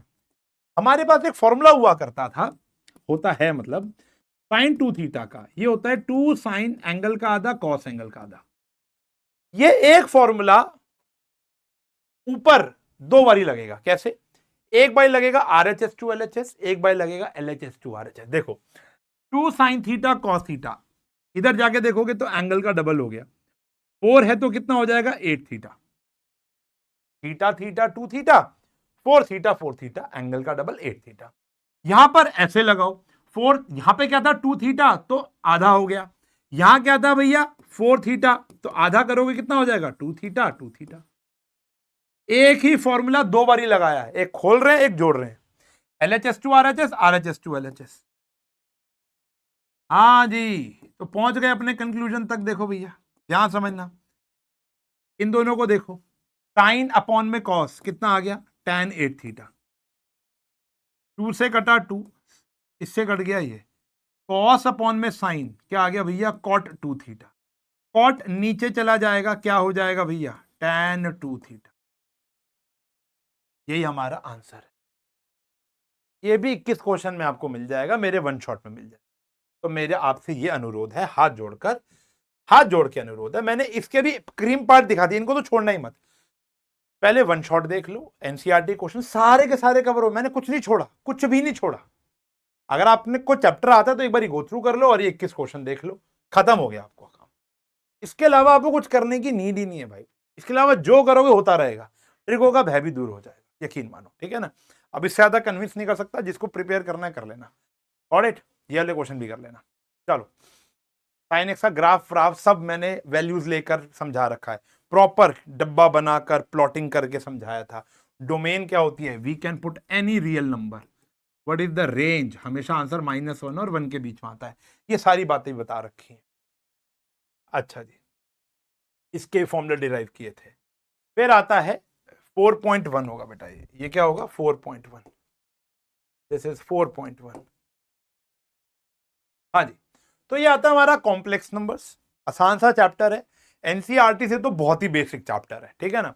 लेकिन एनसीईआरटी के 2 क्वेश्चन बड़े खूबसूरत है, 2 या 3 क्वेश्चन बड़े खूबसूरत हैं, वो भी हम करेंगे। आप पहले कॉन्सेप्ट देख सकते हो, प्लेलिस्ट में दे दिया, ये वाले सारे क्वेश्चन आप निपटा सकते हो। इसके अलावा कुछ लोकस वाले क्वेश्चन होते हैं जो बच्चों को नहीं आते हैं, ठीक है ना। ये एनसीईआरटी का मैं करा रहा हूं आपको, ये एनसीईआरटी का सुपर्ब क्वेश्चन है, मैं आपको करा रहा हूं। ये आपने कहीं नहीं देखा होगा, ना ये एनसीईआरटी में दिखा होगा और ना ही ये क्वेश्चन आपको एग्जाम्पलर में भी दिखा होगा, ये कहीं नहीं दिखता क्वेश्चन, ठीक है ना। ये इतना पार्ट तक तो हर एक बच्चे को आता है, ये पार्ट करने में बहुत मजा आता है, ठीक है ना। अच्छा, इसके बाद ऐसे क्वेश्चन नहीं देखते बच्चे, कम करके जाते हैं और पेपर में आता है, दिखाता हूं देखो, ऐसे वाले क्वेश्चन। ये आ गया लोकस वाला क्वेश्चन, करते हैं बैठकर, बढ़िया से क्वेश्चन है ये, सारे अभी करते हैं हम, सारे अभी करेंगे, एक एक क्वेश्चन करा रहा हूं तुमको, चिंता मत करो। जैसे ये क्वेश्चन आया, ठीक है जी, एनसीईआरटी तो कर लिया आपने, ये देखो a + b का होल क्यूब। अच्छा, इस चैप्टर का मेन एम क्या होता है पता है ना आपको, इस चैप्टर का जो मेन गोल है, मकसद क्या है, स्टैंडर्ड फॉर्म। जैसे ये अपनी स्टैंडर्ड फॉर्म में है, ये अपनी स्टैंडर्ड फॉर्म में नहीं है। 90% ऑफ द क्वेश्चन, 90 से ऊपर ही बोलूंगा, 95-96% of the question standard form में कन्वर्ट करने के बाद हो जाते हैं। स्टैंडर्ड फॉर्म क्या है भैया, a³ b³ 3a² b 3ab², यह आ गया u + iota b, x³ iota cube का मतलब होता है minus iota, 3x² y iota, iota square होता है -1, ये हो गया 3xy², u + iota b, real part x³ - 3xy², ये है real part, plus iota common लूंगा, ये आ गया इमेजिनरी पार्ट। मकसद समझ रहे हो बाबू भैया, मकसद क्या है, मकसद यही है कि real part plus iota imaginary part standard form में हमने कन्वर्ट कर दिया। चेक करेंगे, पूरे चैप्टर में सबसे ज्यादा क्वेश्चन यही है स्टैंडर्ड फॉर्म के। अब ये भी एक कॉम्प्लेक्स नंबर है, ये भी एक कॉम्प्लेक्स नंबर है, तो कंपेयर करके जब 2 कॉम्प्लेक्स नंबर आपस में बराबर होते हैं तो रियल पार्ट रियल के बराबर होता है, इमेजिनरी इमेजिनरी के बराबर होता है। तो ये आया x³ - 3xy² = u, और 3x² y - y³ क्या आ गया भैया v, कॉमन निकालो x³ - 3y² = u। तो मेरे x, जब कॉमन ले लिया तो क्यूब कैसे बचा, कॉमन निकाला x, क्या आया x² - 3y², तो x² - 3y² = u/x आया। यहां से कॉमन आया y, 3x² - y² = v आ गया। तो 3x² माइनस y² की वैल्यू आ गई v/y। अब मैं ऐसा क्यों कर रहा हूं u/x और v/y?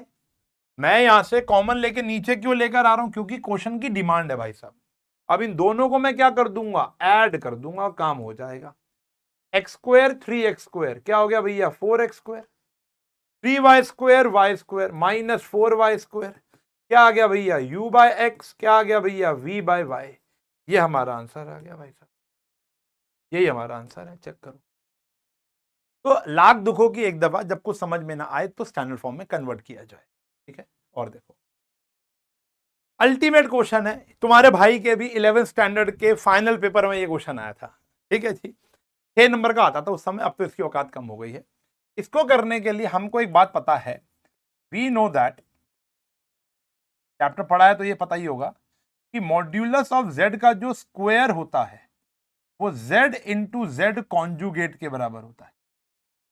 किसी भी कॉम्प्लेक्स नंबर के मॉड्यूलस का जो स्क्वायर होता है वो उसके और उसके कॉन्जुगेट के बराबर होता है। हाँ या ना बच्चों, बोलो सही है जी। अब ध्यान समझेंगे, ये भी तो एक कॉम्प्लेक्स नंबर है, ये भी तो एक कॉम्प्लेक्स नंबर है। तो beta minus alpha 1 minus alpha conjugate beta का जो स्क्वायर होगा वो उसके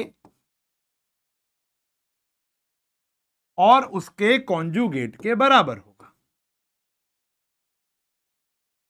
वो उसके और उसके कॉन्जुगेट के बराबर होगा। अब बच्चे पूछते हैं स्क्वायर कहां से आ गया? बेटा मैंने फॉर्मूला लगा लिया, मुझे वैल्यू विदाउट स्क्वायर ही निकालनी है, लास्ट में जाकर अंडर रूट कर दूंगा, कोई दिक्कत थोड़ा है। इसको सॉल्व करेंगे बेटा हम, क्या है beta minus alpha 1 minus alpha conjugate beta, same conjugate करो, बीटा का कॉन्जुगेट बीटा कॉन्जुगेट, अल्फा का conjugate alpha conjugate. Real number का तो कॉन्जुगेट होता ही नहीं, किसी के भी कॉन्जुगेट का कॉन्जुगेट करूंगा तो वही तो मिलेगा बेटा मुझे। तो ये क्या मिला मुझे अल्फा, और यहां मिला मुझे बीटा कॉन्जुगेट। अब मल्टीप्लाई कर दो, normal multiplication, beta beta conjugate, alpha conjugate beta, alpha beta conjugate, alpha alpha conjugate, इधर 1 minus alpha conjugate beta, alpha beta conjugate, alpha beta conjugate plus alpha alpha conjugate beta beta conjugate.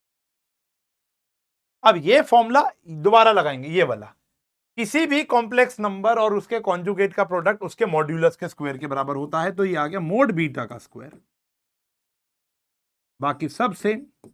ये आ गया mode alpha का square, बाकी सब same. ये आ गया मोड अल्फा का स्क्वायर और ये आ गया मोड बीटा का स्क्वायर। और क्वेश्चन में आपको मोड बीटा की वैल्यू गिवन है 1, तो 1 पुट करेंगे। तो एलएचएस में हमारे यही चल रहा था बेटा, एक बार इसको दोबारा लिख लेते हैं।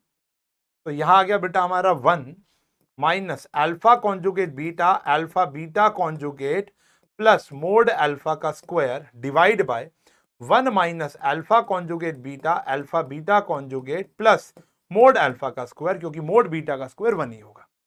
ऊपर और नीचे एकदम सेम है, तो beta minus alpha 1 minus alpha conjugate beta का जो स्क्वायर है वो 1 आ गया, स्क्वायर वहां जाकर रूट बन जाएगा, तो प्लस माइनस, तो माइनस क्यों नहीं आएगा? क्योंकि किसी का भी मॉड्यूलस, मॉड्यूलस क्या होता है? डिस्टेंस, कभी भी नेगेटिव हो ही नहीं सकता, तो माइनस इग्नोर करेंगे, तो इसका आंसर क्या आ गया भैया 1। ये हमारा आंसर है।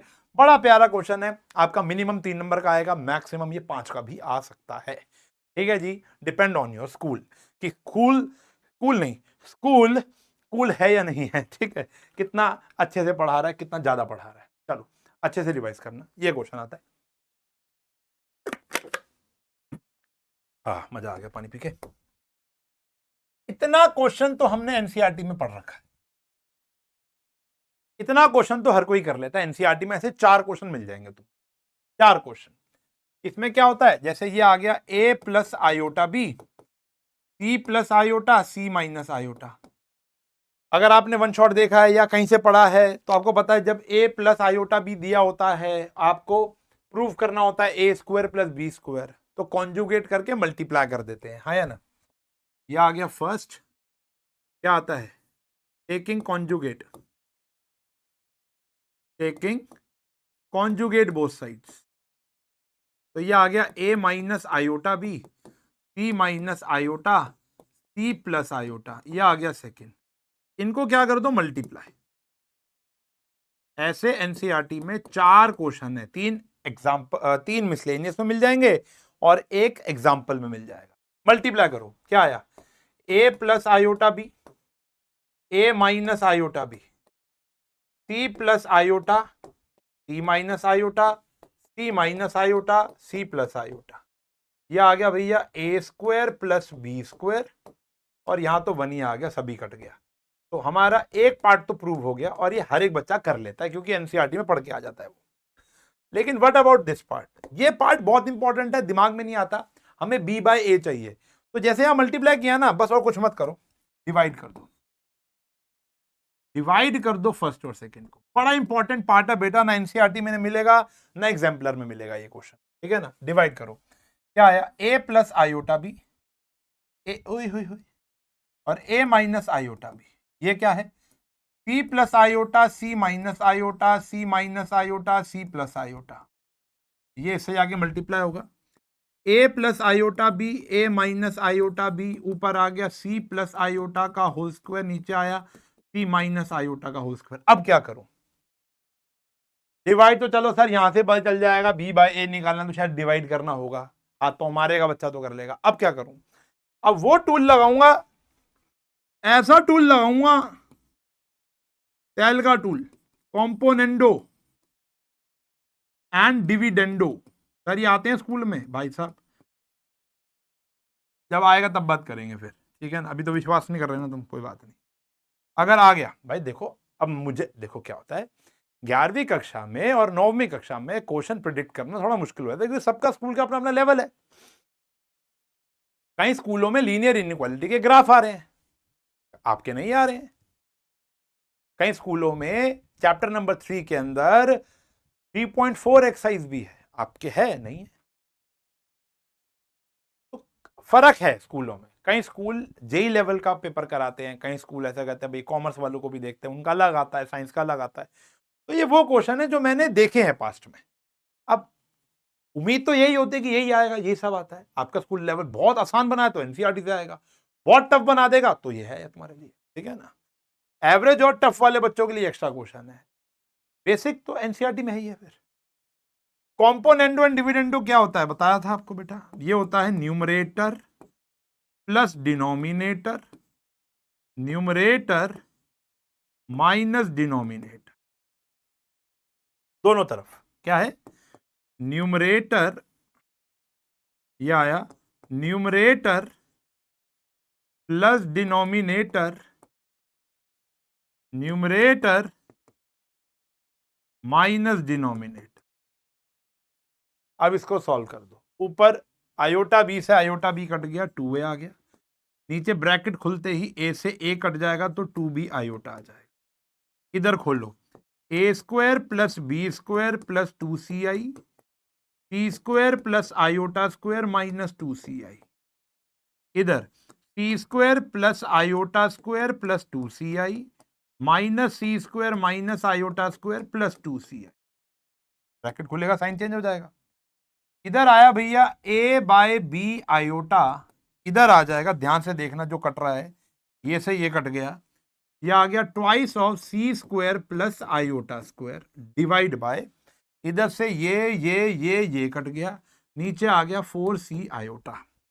ध्यान से देखेंगे, काटा पीटी, आयोटा से आयोटा कट गया, 2 से ये कट गया 2, ये बचा a by B C square, iota square की वैल्यू -1/2c। आपको b बाय ए चाहिए तो क्या कर देंगे, रेसिप्रोकल, ये आ गया b by A is equals to 2c upon में c स्क्वायर -1, यही आपका आंसर है।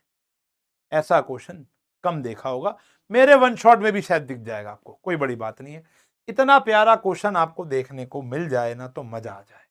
प्यारा क्वेश्चन है बच्चों, बहुत प्यारा क्वेश्चन। सही है जी, आगे बढ़ सकते हैं, चलो फिर और आगे बढ़ते हैं। अब आते हैं ये z वाले क्वेश्चन। देखो जहां पर भी z वाले क्वेश्चन हो, z गायब सा हो, जैसे z गायब हो गया ना, जेड निकालना है। Where does Z lie, Z कहाँ झूठ बोल रहा है, मतलब जेड कहाँ लाई कर रहा है। आर्गेंड प्लेन पढ़ाया था, जेड कौन से क्वाड्रेंट में लाई कर रहा है या एक्सिस पे लाई कर रहा है, ये आपको बताना है। तो सिंपल सा क्वेश्चन होता है, जब भी जेड गायब होगा, जैसे यहां पर भी जेड नहीं है, यहां पर भी जेड नहीं है, यहां पर भी जेड नहीं है, तो ये चारों क्वेश्चन में लगातार जेड नहीं है, तो इन क्वेश्चनों में जेड को लेट करेंगे हमेशा की तरह x plus iota y. Z हो जाएगा x plus iota y, x plus iota y. अब देखो, mod z minus 5 iota upon में z plus 5 iota is equals to 1। Mod z minus 5 iota is equals to mod z plus 5 iota. Z क्या है भैया, x plus iota Y minus 5 iota. ये क्या है, x plus iota Y plus 5 iota. ये हो गया रियल पार्ट, ये हो गया, ध्यान से देखना, y minus 5 iota imaginary part. ये हो गया real part, y plus 5 iota imaginary part. Modulus का फॉर्मूला क्या होता है, रियल का स्क्वायर प्लस इमेजिनरी का स्क्वायर। अब देखो कई बच्चों के यहां पर पोलर फॉर्म भी आ रही होगी, हाँ है ना, कई बच्चों की तो पोलर फॉर्म, मैंने खुद अपने ऑफलाइन के कई बच्चों को पोलर फॉर्म पढ़ाई है भाई, क्या करूं, आ रही है उनकी, पढ़ाई है मैंने उनको। अब वो स्कूल पे डिपेंड करता है, बैच में नहीं पढ़ाई, अलग से पढ़ाई है बेचारों को। स्क्वेयरिंग बोथ साइड करेंगे तो रूट से रूट कट जाएगा, X square plus Y minus 5 का होल स्क्वायर हो गया, x square plus Y plus 5 का होल स्क्वायर हो गया। एक्स स्क्वायर से एक्स स्क्वायर कट जाएगा, वाई माइनस 5 का होल स्क्वायर खोल लो भैया, Y square plus 25 minus 10y, Y square plus 25 plus 10y, दोनों कट गए, तो ये आ गया भैया माइनस 20y इक्वल्स टू 0। तो y की वैल्यू 0 आ गई, y 0 है। x क्या होगा भाई साहब, x कुछ भी कर लो, कट नहीं है, x कोई भी रियल नंबर हो सकता है, तो x belongs to any real number, y belongs to 0, y क्या होगा 0, तो मेरा जो z आ जाएगा वो आ जाएगा x प्लस 0 आयोटा। अब x प्लस 0 आयोटा कहां पर लाई करेगा, लाई ऑन x एक्सिस पे लाई करेगा, जहां पर मेरा y 0 होता है, जहां पर मेरा y 0 होता है, तो यहां पर इमेजिनरी है ही नहीं, आर्गेंड प्लेन ये होता है ना, ये होता है x एक्सिस, ये होता है y 0 है, तो कहां लाई करेगा, इधर ही लाई करेगा कहीं ना कहीं। समझ में आई बात, बहुत प्यारा क्वेश्चन है। x बच्चे कहेंगे कि रियल कैसे हो गया, बेटा आप x को मान लो कुछ भी, जो आपके मन में नंबर आ रहा है, जो आपके मन में नंबर आ रहा है आपने मान लिया, कटेगा ही कटेगा। आपने लाख माना, लाख कट गया, 2 लाख माना, 2 लाख कट गया, √3 माना, कट गया, 5 करोड़ कट गया। तो x कुछ भी होगा तो y 0 आएगा ही आएगा। तो x कुछ भी हो सकता है, y क्या आएगा 0, तो वो कहां लाई करेगा, x एक्सिस पे कहीं पर भी लाई करेगा। प्यारा क्वेश्चन, ब्यूटीफुल, सही है जी। अब जैसे ये क्वेश्चन है, मॉड्यूल सॉल्व करना है, यानी आपको x की वैल्यू निकालनी है, तो यहां पर भी लेट करेंगे, लेट वही z को क्या करेंगे, x प्लस आयोटा y, तो ये आ गया modulus x plus iota y, x plus iota y plus 1 plus 2 iota. ये क्या आया बेटा, ये क्या आया, देखो ये आया X square plus Y square का अंडर रूट, और ये आ गया हमारा x plus 1 plus Y plus 2 iota. Check करो, चेक करो, क्वेश्चन सही लिखा है भाई ने, नहीं लिखा, ये बात देखता हूँ भाई, जिस बच्चे को मैंने ये टाइप करने के लिए भेजा, थोड़ा सा डाउट लग रहा है, पता नहीं क्यों मुझे इस क्वेश्चन के अंदर देखते कुछ नेगेटिव सी फीलिंग आ रही थी, तो मैंने कहा एक बारी मैं चेक कर लेता हूँ, 2 मिनट दो। ये रहे सारे क्वेश्चन जो मैंने डालने को कहे थे, कहाँ डाले, ये रहा एक सेकेंड,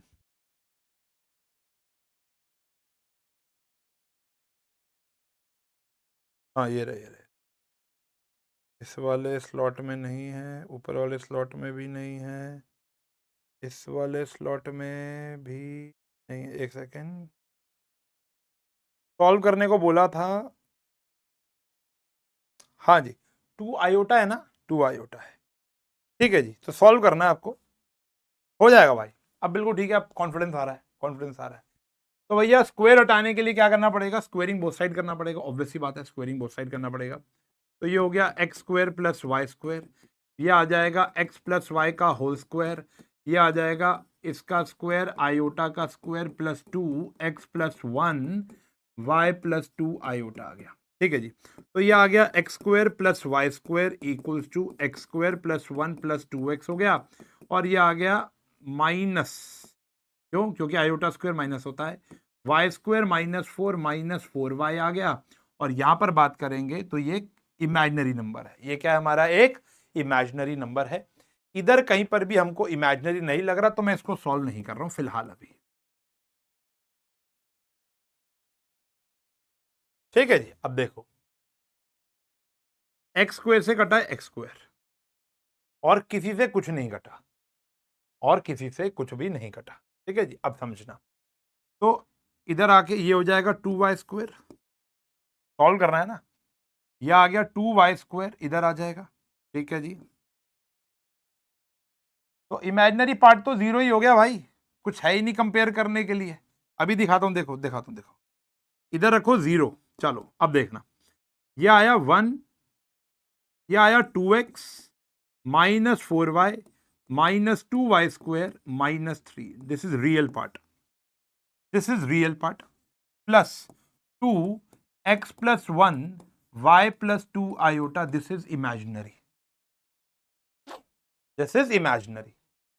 अब देखो, रियल पार्ट भी जीरो आ रहा है और इमेजिनरी पार्ट भी जीरो आ रहा है।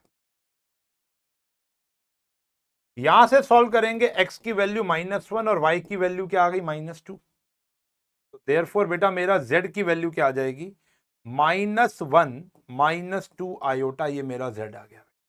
x की वैल्यू -1, y की वैल्यू -2। अब मैं x की वैल्यू, इसको भी चेक कर लेते हैं, x की वैल्यू -1 पुट करो बेटा, तो ये -2 हो गया।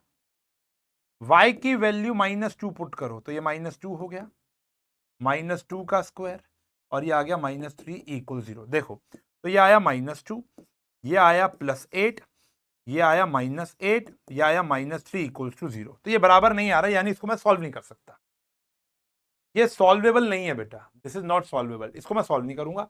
तो मेरे x की वैल्यू क्या आ गई? -1, y की वैल्यू आ गई -2, और ये सॉल्व हो गया। ठीक है जी, तो करना वही है आपको, z की जगह वैल्यू पुट करनी है x plus iota y, z की जगह वैल्यू पुट करनी है x प्लस आयोटा y। अगले क्वेश्चन में भी यही करना है। लोकस का मतलब क्या होता है वो भी बताता हूं। लोकस कुछ नहीं होता, ग्रुप ऑफ पॉइंट होता है। आपको लोकस का मतलब मान के चलो, जब भी लोकस आएगा आपको एक इक्वेशन बनानी होगी। अब वो इक्वेशन इस क्वेश्चन में बोल रखा है किसकी होनी चाहिए? स्ट्रेट लाइन की। अगले क्वेश्चन में बोल रखा है किसकी होनी चाहिए? सर्कल की।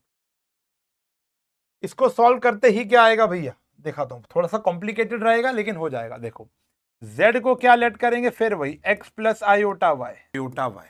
ठीक है जी, जैसे अभी करते आए हो, जहां जहां z आपको दिखेगा आप x plus iota Y let कर लोगे। और बोल रखा है imaginary part of this is -2। Imaginary part, imaginary part का मतलब क्या होता है? पहले स्टैंडर्ड फॉर्म में करना पड़ेगा।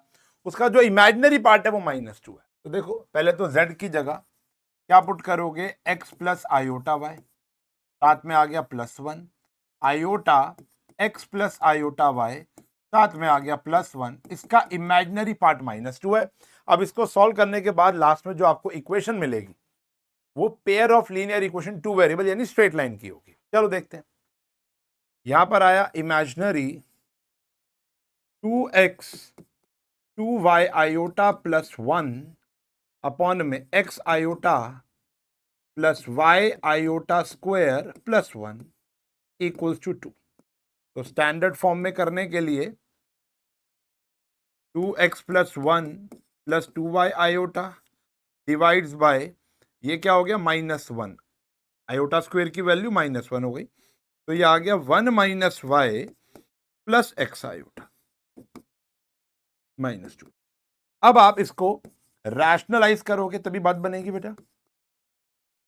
2x plus 1 plus 2y iota divide by 1 - y plus x iota, यह आया 1 - y minus x iota 1 - y minus x iota is equal to -2।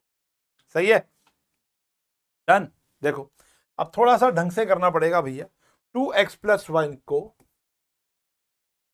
Multiply करना है 1 - y से, फिर 2x प्लस 1 को माइनस 2x प्लस 1 को मल्टीप्लाई करना है x आयोटा से, प्लस 2y आयोटा को मल्टीप्लाई करना है 1 माइनस y से, और फिर माइनस 2y आयोटा को मल्टीप्लाई करना है x आयोटा से, होल डिवाइड बाय, नीचे तो आइडेंटिटी लगती है a plus B A minus B, क्या आ गया भैया a square minus B square, इसका फिर वही इमेजिनरी पार्ट जो होगा वो -2। Got it. अब सब्र से इसको मल्टीप्लाई कर लो, क्या हुआ भैया देखो 2x minus 2xy plus 1 minus y, इसको करो -2x स्क्वायर आयोटा, और यहां पर आ गया -x आयोटा, सही है जी। इसको करो 2y iota -2y square iota -2xy iota square, whole divide by, ये क्या आ गया भैया 1 माइनस y का होल स्क्वायर प्लस ही तो करूंगा ना x स्क्वायर, क्योंकि आयोटा स्क्वायर की वैल्यू -1 होती है, इज इक्वल्स टू माइनस। ठीक है जी, चलो इमेजिनरी पार्ट। अब देखो क्या क्या हमारा कैंसिल हो सकता है, मैं आपको दूर से ही दिखा देता हूं। सबसे पहले तो भैया 2xy से ये 2xy कैंसिल हो जाएगा, चेक करो आया ना। और देखो कुछ कट रहा हो तो काट देना, वरना कोई बात नहीं, वरना हमें तो खाली इमेजिनरी पार्ट ही चाहिए, वरना हमें तो खाली क्या चाहिए बेटा, इमेजिनरी पार्ट चाहिए। ठीक है ना, इमेजिनरी पार्ट -2 के बराबर रखना है आपको। ठीक है, इफ द इमेजिनरी पार्ट, तो यहां पर आया भैया 2x plus 1 minus Y minus 2x square iota minus x iota 2y iota -2y square iota, और डिवाइड बाय ये आ गया भैया, हाँ जी यह आ गया -2, यह आ गया इमेजिनरी। अब देखो रियल पार्ट अलग करेंगे, 2x प्लस 1 माइनस वाई, ये हमारा रियल पार्ट हो गया, इसके नीचे ये आ गया,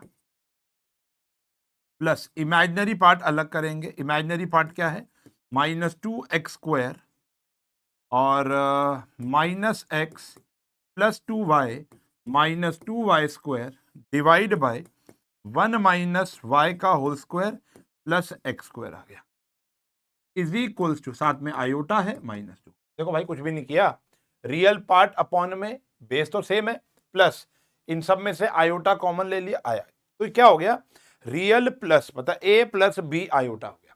अब ये कह रहे खाली इमेजिनरी पार्ट जो है वो -2 है। अब मुझे क्वेश्चन थोड़ा सा छोटा करना पड़ेगा भाई, क्योंकि कैलकुलेशन बहुत ज्यादा फैल गई है इसकी और जगह कम पड़ी हुई है। ठीक है ना, थोड़ा सा मैं स्विंग कर देता हूं प्लीज यार, ठीक है, जगह मेरे पास है नहीं। अब इसका जो इमेजिनरी पार्ट है वो है -2, देखो यानी यानी यानी ध्यान से देखना, हाँ जी, imaginary part -2x square minus x plus 2y minus 2y square equals to -2, ये इधर चला जाएगा। इमेजिनरी पार्ट में आयोटा नहीं आता।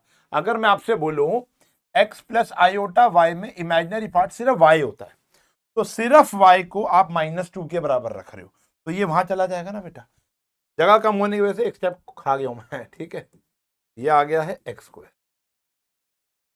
ठीक है जी, अब आपको इसको सॉल्व करके साबित करना है कि ये इमेजिनरी। देखो अब थोड़ा सा मुझे लगता है बच्चों के लिए कंफ्यूजिंग सा क्या हो रहा है, क्योंकि इतना बड़ा कैलकुलेशन है। कॉन्सेप्ट समझो, कॉन्सेप्ट इज वेरी इजी। हमने z की वैल्यू डाली और इसका इमेजिनरी पार्ट निकालने लग गए। स्टैंडर्ड फॉर्म में करने का तरीका एक ही होता है, रैशनलाइजेशन किया, सही है। अब आपने यहां पर रैशनलाइजेशन करके a प्लस आयोटा b की फॉर्म में कर दिया, तो जो b है वो -2 के बराबर।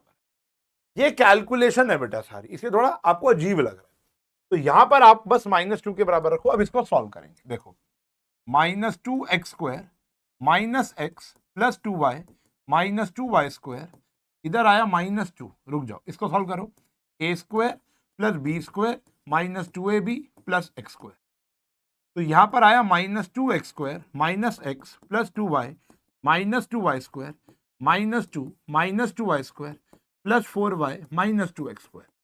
जिसका आपको डर लग रहा था कि सर स्ट्रेट लाइन में स्क्वायर कैसे आ गया, वो कट जाएगा। देखो स्ट्रेट लाइन में स्क्वायर नहीं आता, बिल्कुल सही बात है आपकी। यह आ गया माइनस एक्स। अब देखो सिर्फ और सिर्फ लीनियर पार्ट बच गया है भाई साहब, सिर्फ और सिर्फ लीनियर पार्ट बच गया है आपका, ठीक है ना।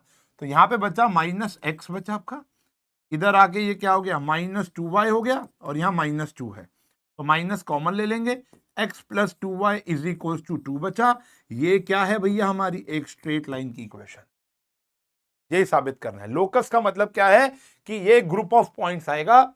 भाई एक लाइन कैसे बनती है, ग्रुप ऑफ पॉइंट से तो बनती है। एक ऐसा ग्रुप ऑफ पॉइंट जो स्ट्रेट लाइन बना दे, एक ऐसा ग्रुप ऑफ पॉइंट जो स्ट्रेट लाइन बना, ये कहानी है। अब इसके कैलकुलेशन पर मत जाओ, कॉन्सेप्ट पर जाओ। कैलकुलेशन तो आनी जानी चीज है भाई, किसी क्वेश्चन में आसान है, किसी क्वेश्चन में टफ है। अब मेरे पास ऐसे 10 क्वेश्चन थे जहां पर कैलकुलेशन आसान थी, मैंने कहा चलो ये ले आते हैं, कोई दिक्कत नहीं है, ठीक है जी। और ऐसे देख के थोड़ा पता चलता है कैलकुलेशन टफ होगी या आसान होगी। क्वेश्चन स्ट्रेट लाइन देखा और ले आया, खत्म कर दी बात, पसंद में आ गई। इसको आराम से दोबारा से एक एक स्टेप करके देख लेना, क्वेश्चन बेहतरीन है, मजेदार क्वेश्चन है। आगे बढ़ते हैं। सेम अभी जैसे बताया लोकस वाला ही क्वेश्चन कर रहे हैं, लेकिन इस बारी सर्कल की इक्वेशन बनेगी। सर हमें यह पता है कि स्ट्रेट लाइन की इक्वेशन जो होती है उसके अंदर लीनियर इक्वेशन इन 2 वेरिएबल या 1 वेरिएबल आता है तो वो स्ट्रेट लाइन बन जाती है, लेकिन सर्कल की इक्वेशन तो हमें जीवन में नहीं पता, अभी बताएगा तुम्हारा भाई। अब देखो रियल पार्ट जो है वो 4 के बराबर है, ठीक है। देखो सेम सेम से लेकर आया हूं। लेट करेंगे, अगर हम लेट किया z is equals to X plus iota Y, तो जो z का कॉन्जुगेट हो जाएगा वो x माइनस आयोटा वाई हो जाएगा। क्वेश्चन कह रहा है रियल पार्ट ऑफ दिस यानी x minus iota Y plus 2 upon में नीचे भी है x minus iota Y minus 1, ये किसके बराबर है भैया 4 के। सेम तरीके की कैलकुलेशन ही लगभग यहां पर होने वाली है, चलो टेंशन नहीं लेनी किसी प्रकार की।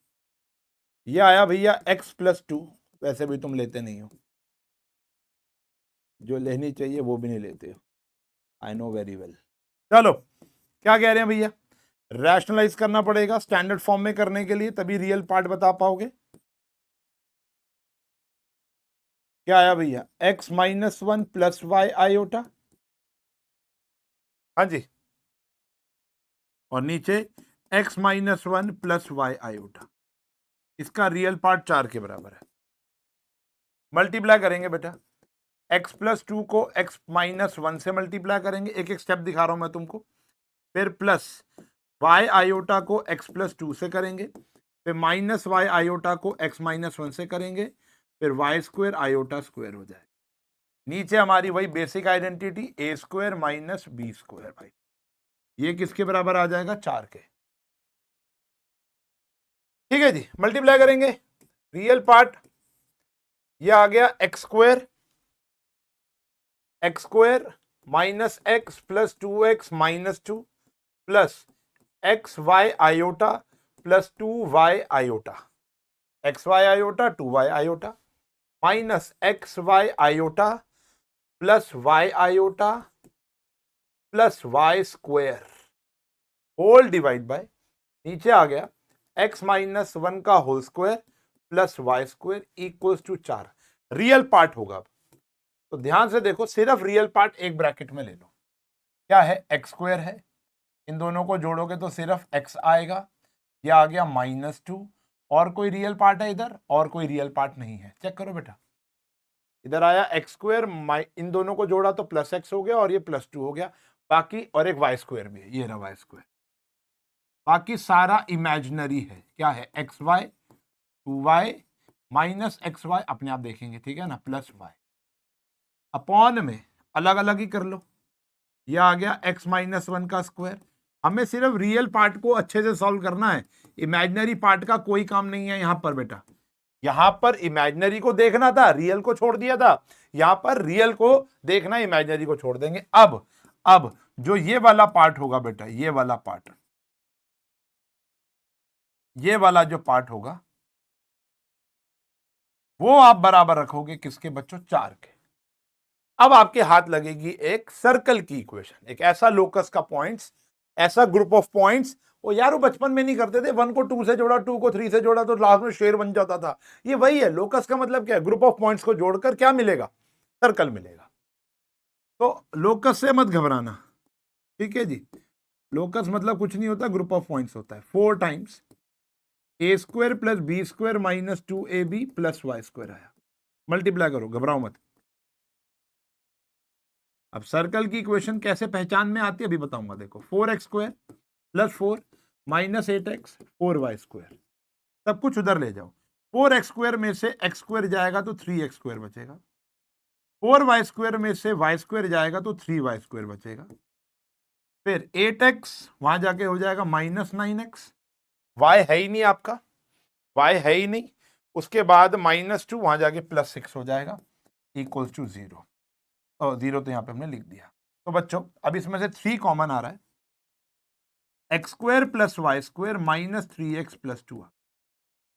अब ये सर्कल की इक्वेशन है सर, आपको तो पता है, हमें नहीं पता चलेगा। देखो मैं तुमको बताता हूं, अगर पहली बात तो सर्कल की इक्वेशन क्वाड्रेटिक होती है, पहला पॉइंट। दूसरा, उसके अंदर एक्स स्क्वायर भी दिखेगा और वाई स्क्वायर भी दिखेगा। 2 कंडीशन, पहली कंडीशन क्या है कि वो क्या होनी चाहिए, क्वाड्रेटिक। दूसरा, x square and y square दोनों दिखने चाहिए। तीसरा, कोफिशिएंट जो होगा of x square and y square वो सेम होगा। अगर वो सेम नहीं हुआ तो वो एलिप्स होता है। अगर अलग अलग हुआ, जैसे यहां पर 3 और 3 था, 1 और 1 हो गया, बात एक ही है, तो ये सर्कल है। अगर ये अलग होगा, 3 और 5 हो गया, 5 और 6 हो गया, तो ये क्या हो गया, एलिप्स हो जाएगा। अभी सर ये हमें तो पढ़ाया नहीं गया, पढ़ाया जाएगा बेटा, इसी साल पढ़ाया जाएगा। एक चैप्टर आएगा जिसका नाम है कॉनिक सेक्शंस। क्या है, कॉनिक सेक्शन, उसके अंदर इस चैप्टर में आपको पढ़ाया जाएगा। अभी फिलहाल के लिए आप इसको कंट्रोल वे में रख लो, ठीक है जी। ऐसे क्वेश्चन आपको और कहां मिलेंगे सर, ये तो आपने 2 क्वेश्चन बड़े बेहतरीन तरीके से पढ़ा दिए, और क्वेश्चन कहां मिलेंगे, एग्जाम्पलर में कूट कूट के भर रखे हैं। एग्जाम्पलर खोलो और कर लो।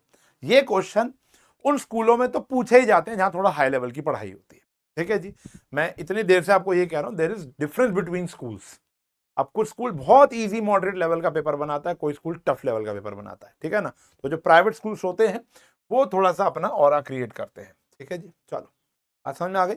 इन 2 क्वेश्चन को अच्छे से लगाना, और अगर ये 2 क्वेश्चन पसंद आए होंगे तो टाइम स्टैम्प डाल के चुम्मेश्वरी क्वेश्चन जरूर लिखना, कि ताकि बाकी क्वेश्चन जो बाकी बच्चे हैं वो सीधा यहाँ क्लिक करके इन क्वेश्चन पर आ जाए, ठीक है ना। पीछे जाकर टाइम स्टैम्प देना, अभी मत दे देना, अभी तो क्वेश्चन ही खत्म हो गया भाई। सही है जी। लास्ट चैप्टर में आते हैं, वो है linear inequalities. Linear inequalities one of the easiest topic है, ठीक है जी। अब समझो, मेरी बात समझो। लीनियर इनइक्वालिटीज के अंदर कई बच्चों का ग्राफ आता है, ठीक है जी। अच्छा, सबसे पहले तो आपका कॉन्सेप्ट शार्प होना चाहिए, कॉन्सेप्ट लीनियर इनइक्वालिटीज को सॉल्व करना आना चाहिए, ठीक है, पहला पॉइंट। दूसरा, कई बच्चों के स्कूल में ग्राफ आ रहा है, तो मैंने तो ग्राफ नहीं करा रखा। ग्राफ आप कहां से कर सकते हो, मुझसे ही पढ़ना है, ग्राफ आप कहां से कर सकते हो मैं आपको बताता हूं। एक चैप्टर पढ़ाया मैंने एलपीपी क्लास 12th का, आप एलपीपी डाल लो या फुल फॉर्म लिख लो, linear programming problem. Class 12th का सुपर वन शॉट मैंने पढ़ाया था मेरे प्यारे बच्चों। उसके अंदर जाओगे तो उसका स्टार्टिंग जो इंट्रो है 15-20 मिनट का, वहां से आपको सारे ग्राफ समझ में आए। क्योंकि जब हम 12th को पढ़ाते हैं तो उनको 12th में एक चैप्टर आएगा एलपीपी, आपका भी आएगा, तो 11th वाले बच्चों ने तो ग्राफ पढ़ा ही नहीं होता, तो उनको इंट्रो तो देना ही पड़ता है। तो प्रॉपर इंट्रो, डिटेल्ड इंट्रो, मतलब आपके सारे क्वेश्चन सॉल्व हो जाएंगे, दावा है मेरा, आप वो जाकर देख सकते हो। तो मैं अपने ऑफलाइन वाले बच्चों को भी ये कह रहा हूं कि वो देख के मुझसे डाउट ले लो, ठीक है जी, पहला पॉइंट। दूसरा आता है मॉड्यूलस वाले क्वेश्चन, ऐसे वाले क्वेश्चन जो होते हैं, ठीक है। तीसरा आता है फ्रैक्शन वाले क्वेश्चन, इस प्रकार के जो क्वेश्चन होते हैं, इज लेस देन 1/4, ये वाले। तो इसका एक एक क्वेश्चन मैं लेकर आया हूं तुम्हारे लिए, एक एक दो, जिसमें वेवी कर्व वगैरह लगता है, एक एक क्वेश्चन लेकर आया हूं आज के लिए। लेकिन अगर आप बहुत ज्यादा डिटेल में पढ़ना चाहते हो यही वाला कंटेंट, तो इसको मैंने अपने लीनियर इनइक्वालिटी के सुपर वन शॉट में पढ़ा है। मैं इंपॉर्टेंट वाला तो ले आया हूं, लीनियर इनइक्वालिटी का सुपर वन शॉट टाइप करोगे by Ushank sir, super one shot by Ushank sir, तो आपको ये वाले डिटेल में मिल जाएंगे with proper formulas and conditions. Got it. तो मतलब पहला काम क्या है, अगर आपने वन शॉट ही देख लिया तो इन सब की जो मैं अभी पढ़ाने जा रहा हूं उसकी भी नीड नहीं पड़ेगी आपको, बिल्कुल। टू बी वेरी ऑनेस्ट, क्यों टाइम वेस्ट कर रहा हूं मैं किसी बच्चे का। लेकिन अगर आपने पहले कभी पढ़ रखा है, रिवाइज करना है, तो यस, तो ये एनसीईआरटी के क्वेश्चन होगा और ये एक्स्ट्रा हो गया लीनियर इनइक्वालिटी में अगर कराया जा रहा है तो। अब आपको बताइए तो ओजी क्वेश्चन है यार, ठीक है, ऐसा कोई क्वेश्चन पेपर ही नहीं है जहां पर ये सब ना बन रहा हो, ठीक है ना। तो ये क्वेश्चन एसिड वाले, बोरिक एसिड वाले, इट्स ओजी क्वेश्चंस। इसके अंदर एक पानी वाला क्वेश्चन भी आता है, वो भी बताता हूं कैसे होगा। अभी फिलहाल ये दो क्वेश्चन मैं लगातार लेकर आया हूं इस प्रकार के, एक हमारा एग्जाम्पलर का क्वेश्चन है और एक हमारा एनसीईआरटी का। मैन्युफैक्चरर के पास 600 लीटर, अच्छा बच्चों को समझ नहीं आता, थोड़ा डिटेल में समझा देता हूं मैं ये वाला क्वेश्चन। एक मैन्युफैक्चरर है हमारे पास, एक मैन्युफैक्चरर है जिसके पास एक कंटेनर है। अब इस कंटेनर के अंदर 600 लीटर, यहां पर देखो, इस कंटेनर के अंदर हमारे पास 600 लीटर एक सॉल्यूशन है जिसके अंदर 12% एसिड है, 12% एसिड है। अब 600 लीटर में क्वांटिटी ऑफ एसिड सिर्फ 12% है, समझ गए ना, यानी 72 लीटर के आसपास। How many litres of 30% acid. अब इसके अंदर हमें क्या करना है, इसके अंदर हमें क्या करना है, कोई और कलर ले लेते हैं, हाँ पिंक कलर। इसके अंदर हमें क्या करना है, एक ऐसा सॉल्यूशन डालना है जिसके अंदर 30% एसिड हो। कितना डाल रहे हैं, एक्स लीटर्स डाल रहे हैं। कितना डाल रहे हैं, एक्स लीटर डाल रहे हैं। अब इसके अंदर थोड़ा सा और आ जाएगा, ये एक्स लीटर आ जाएगा, हाँ या ना, एक्स लीटर 30% सॉल्यूशन आ जाएगा। तो अब यहां पर क्या है, लोअर कंसंट्रेशन में हायर कंसंट्रेशन जा रहा है। एनसीईआरटी के अंदर जो एक बोरिक एसिड वाला कंटेंट दे रखा है उसके अंदर क्या है, लोअर कंसंट्रेशन में हायर कंसंट्रेशन जा रहा है, तो एसिड का कंटेंट बढ़ेगा। यहां पर लोअर में, ये वाले क्वेश्चन में लोअर में हायर जा रहा है तो एसिड का कंटेंट बढ़ेगा। बोरिक एसिड में क्या था, हायर के अंदर लोअर जा रहा है तो एसिड का कंटेंट कम होगा। आपकी भाषा में, शराब के अंदर पानी और सोडा क्यों मिलाया जाता है, कि शराब की जो ताकत है, जो उसके अंदर अल्कोहल कंटेंट है, वो थोड़ा डाइल्यूट हो जाए, कम हो जाए, ऐसा ही होता है ना। लेकिन अगर हमें एसिड की शक्ति बढ़ानी है तो लोअर कंसंट्रेशन के अंदर हायर डाल दो तो एसिड की मात्रा बढ़ती जाएगी।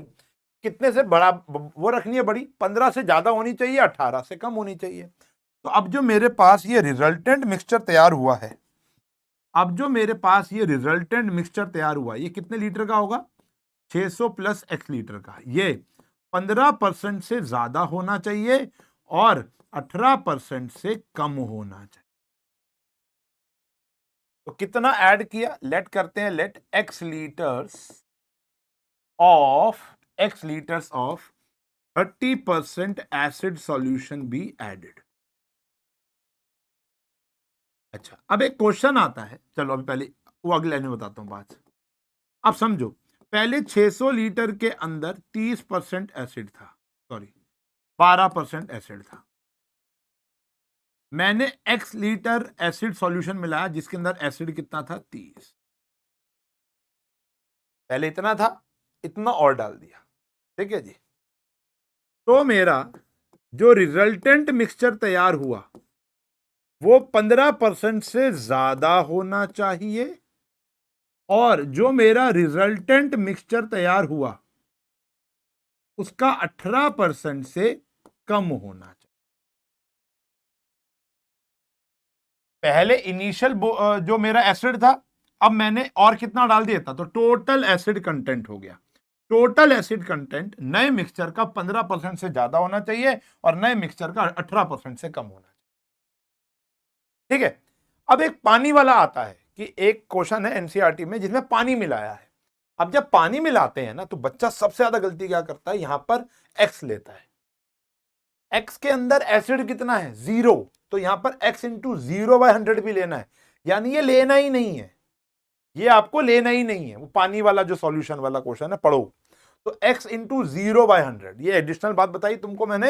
यहां गलती करता है बच्चा, बहुत ज्यादा गलती करता है। अब इसको आपको सॉल्व करना है, सबको 100 से दो काट ही दो यार, ठीक है ना। तो ये आया 15, 600 plus x, 600 into 12 plus 30x, ये अलग सॉल्व कर लो। और फिर 600 इंटू 12 प्लस 30x, ये आ गया 600 प्लस x इंटू 18, ये अलग सॉल्व कर लो, हमारा आंसर है। सॉल्व करना तो आता है यार, ये मुझसे कराओगे? बोलो भाई साहब, सॉल्व तो कर ही लोगे भाई कि नहीं? कर लेना यार। इसका आंसर बताओ, एक्स का क्या आंसर आएगा, किससे बड़ा किससे छोटा, जल्दी बताओ, देखें। सॉल्व करना तो आना चाहिए भाई, नहीं आ रहा तो चैप्टर में बहुत बड़ी पंगे है तुमको। तो उस रूल्स बता रखे हैं आपको, कब साइन चेंज होता है कब साइन चेंज नहीं होता, इंटरवल नोटेशन सब बता रखी है। तो ये इंपॉर्टेंट क्वेश्चन की क्लास चल रही है, कंटेंट थोड़ा ना पढ़ाएंगे। वो वन शॉट से देखोगे मेरे प्यारे बच्चों, लिस्ट बन जाएगी, प्लेलिस्ट आपको कमेंट सेक्शन में दिख रही होगी। कॉस्ट एंड रेवेन्यू फंक्शन दिया हुआ। अच्छा, कुछ साइंस के बच्चे आएंगे। कॉस्ट मतलब क्या होता है? Cost price. रेवेन्यू का मतलब होता है सेलिंग प्राइस। कॉस्ट का मतलब सीपी, रेवेन्यू का मतलब होता है एसपी, सेलिंग प्राइस, ठीक है ना? तो कॉस्ट प्राइस ये दे रखा है, रेवेन्यू प्राइस यानी रेवेन्यू ये दे रखा है, यानी सेलिंग प्राइस दे रखा है। कह रहे कितनी आइटम बेचे कि उस बंदे को कुछ ना कुछ प्रॉफिट हो जाए। अब मुझे बताओ, प्रॉफिट कब होता है? प्रॉफिट कब होगा? प्रॉफिट तब होगा जब सेलिंग प्राइस ज्यादा होगा कॉस्ट प्राइस के। ऑब्वियस सी बात है यार, वरना बराबर हो गया तो ब्रेक इवन हो गया, नो प्रॉफिट नो लॉस। अगर कम हो गया तो लॉस हो गया। तो प्रॉफिट के लिए how many item must be sold to realise some profit. तो यानी जो हमारा रेवेन्यू है, बड़ा सिंपल क्वेश्चन है यार ये। बच्चे बस साइंस वाले जो है वो घबरा जाते हैं, कुछ कॉमर्स वाले घबरा जाते हैं, भाई ये कौन सी कंडीशन आ गई। बस आपको यही सॉल्व करना है भाई साहब। अनूमन जब बच्चे में से एग्जाम्पलर के डाउट लेने आते हैं ऑफलाइन में या पेड बैच में लेते हैं, तो वो ये क्वेश्चन जरूर पूछते हैं।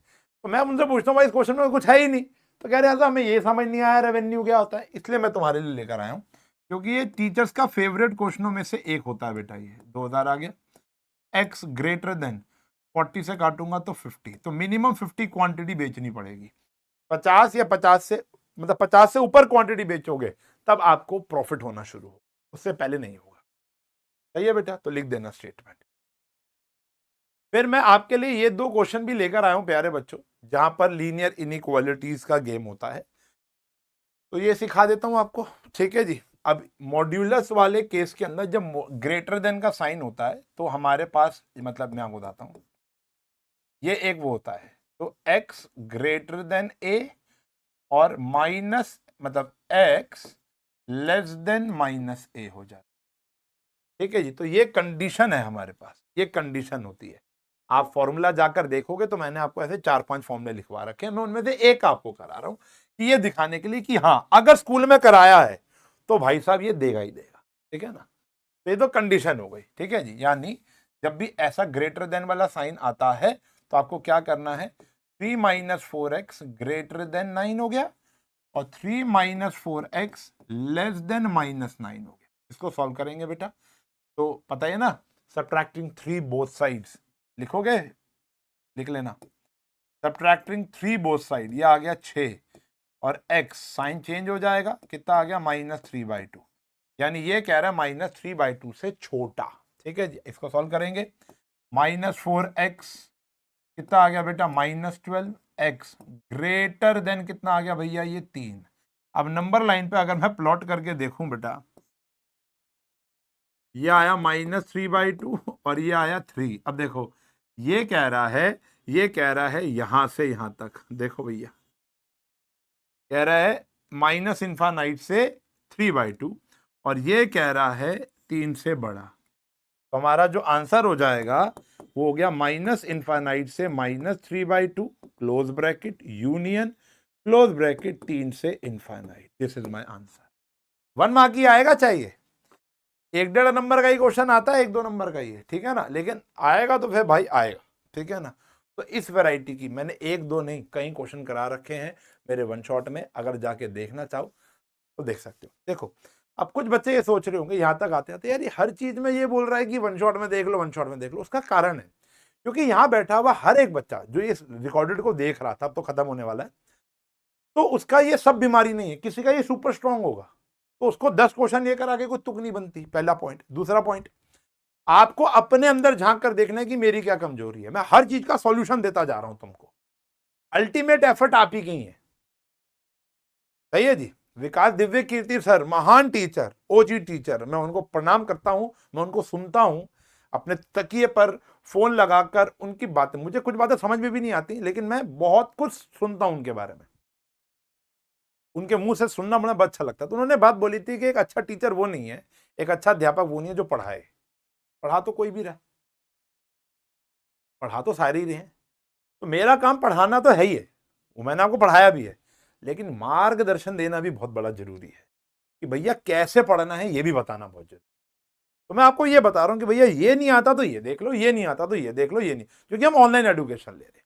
ऑफलाइन वाला बच्चा जब आता कहता सर ये नहीं आता, ला बेटा बता देता हूँ, वहां ऐसे ही बता देता हूँ, ला बेटा ठीक है जी। अब ऑनलाइन वाले बच्चे होते हैं बेटा मैं तुमको ये दे रहा हूँ इसको देख लेना। अब ऑनलाइन एजुकेशन तो ऐसी होती है ना, तो ये ध्यान रखना। तो इस तरीके से ये काम होता है और मुझे लगता है कि आप इस बात को फील और समझ पाओगे कि कंटेंट जो हम आपको डिलीवर कर रहे हैं वो आपके लिए इंपॉर्टेंट होना चाहिए।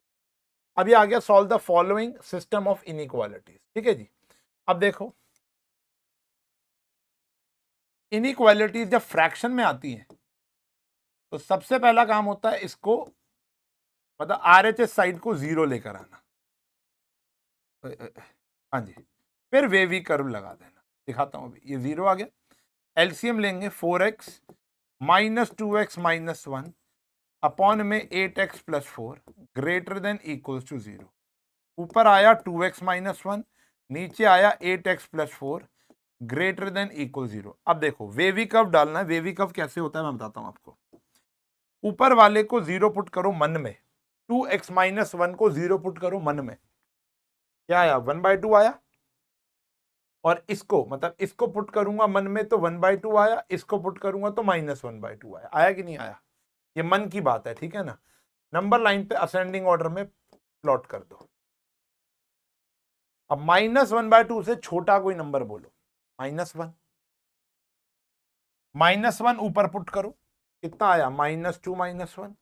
नीचे -1 पुट करो, -8 प्लस 4।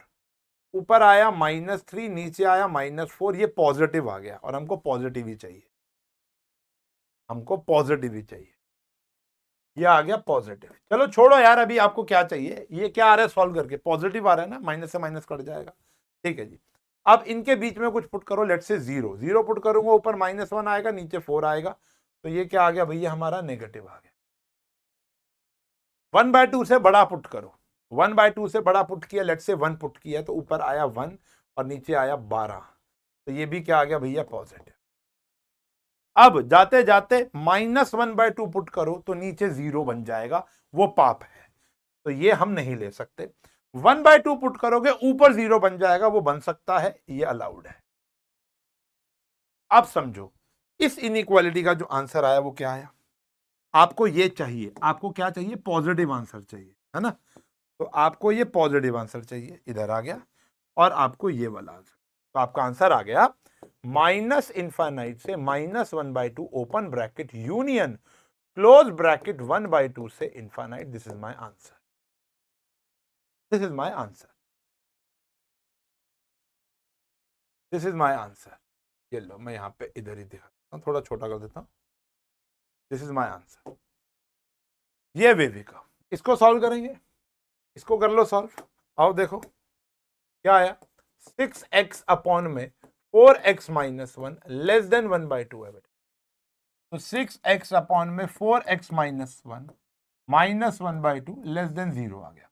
एलसीएम लिया 12x minus 4x plus 1 upon में ये हो गया 8x माइनस 2 लेस देन 0।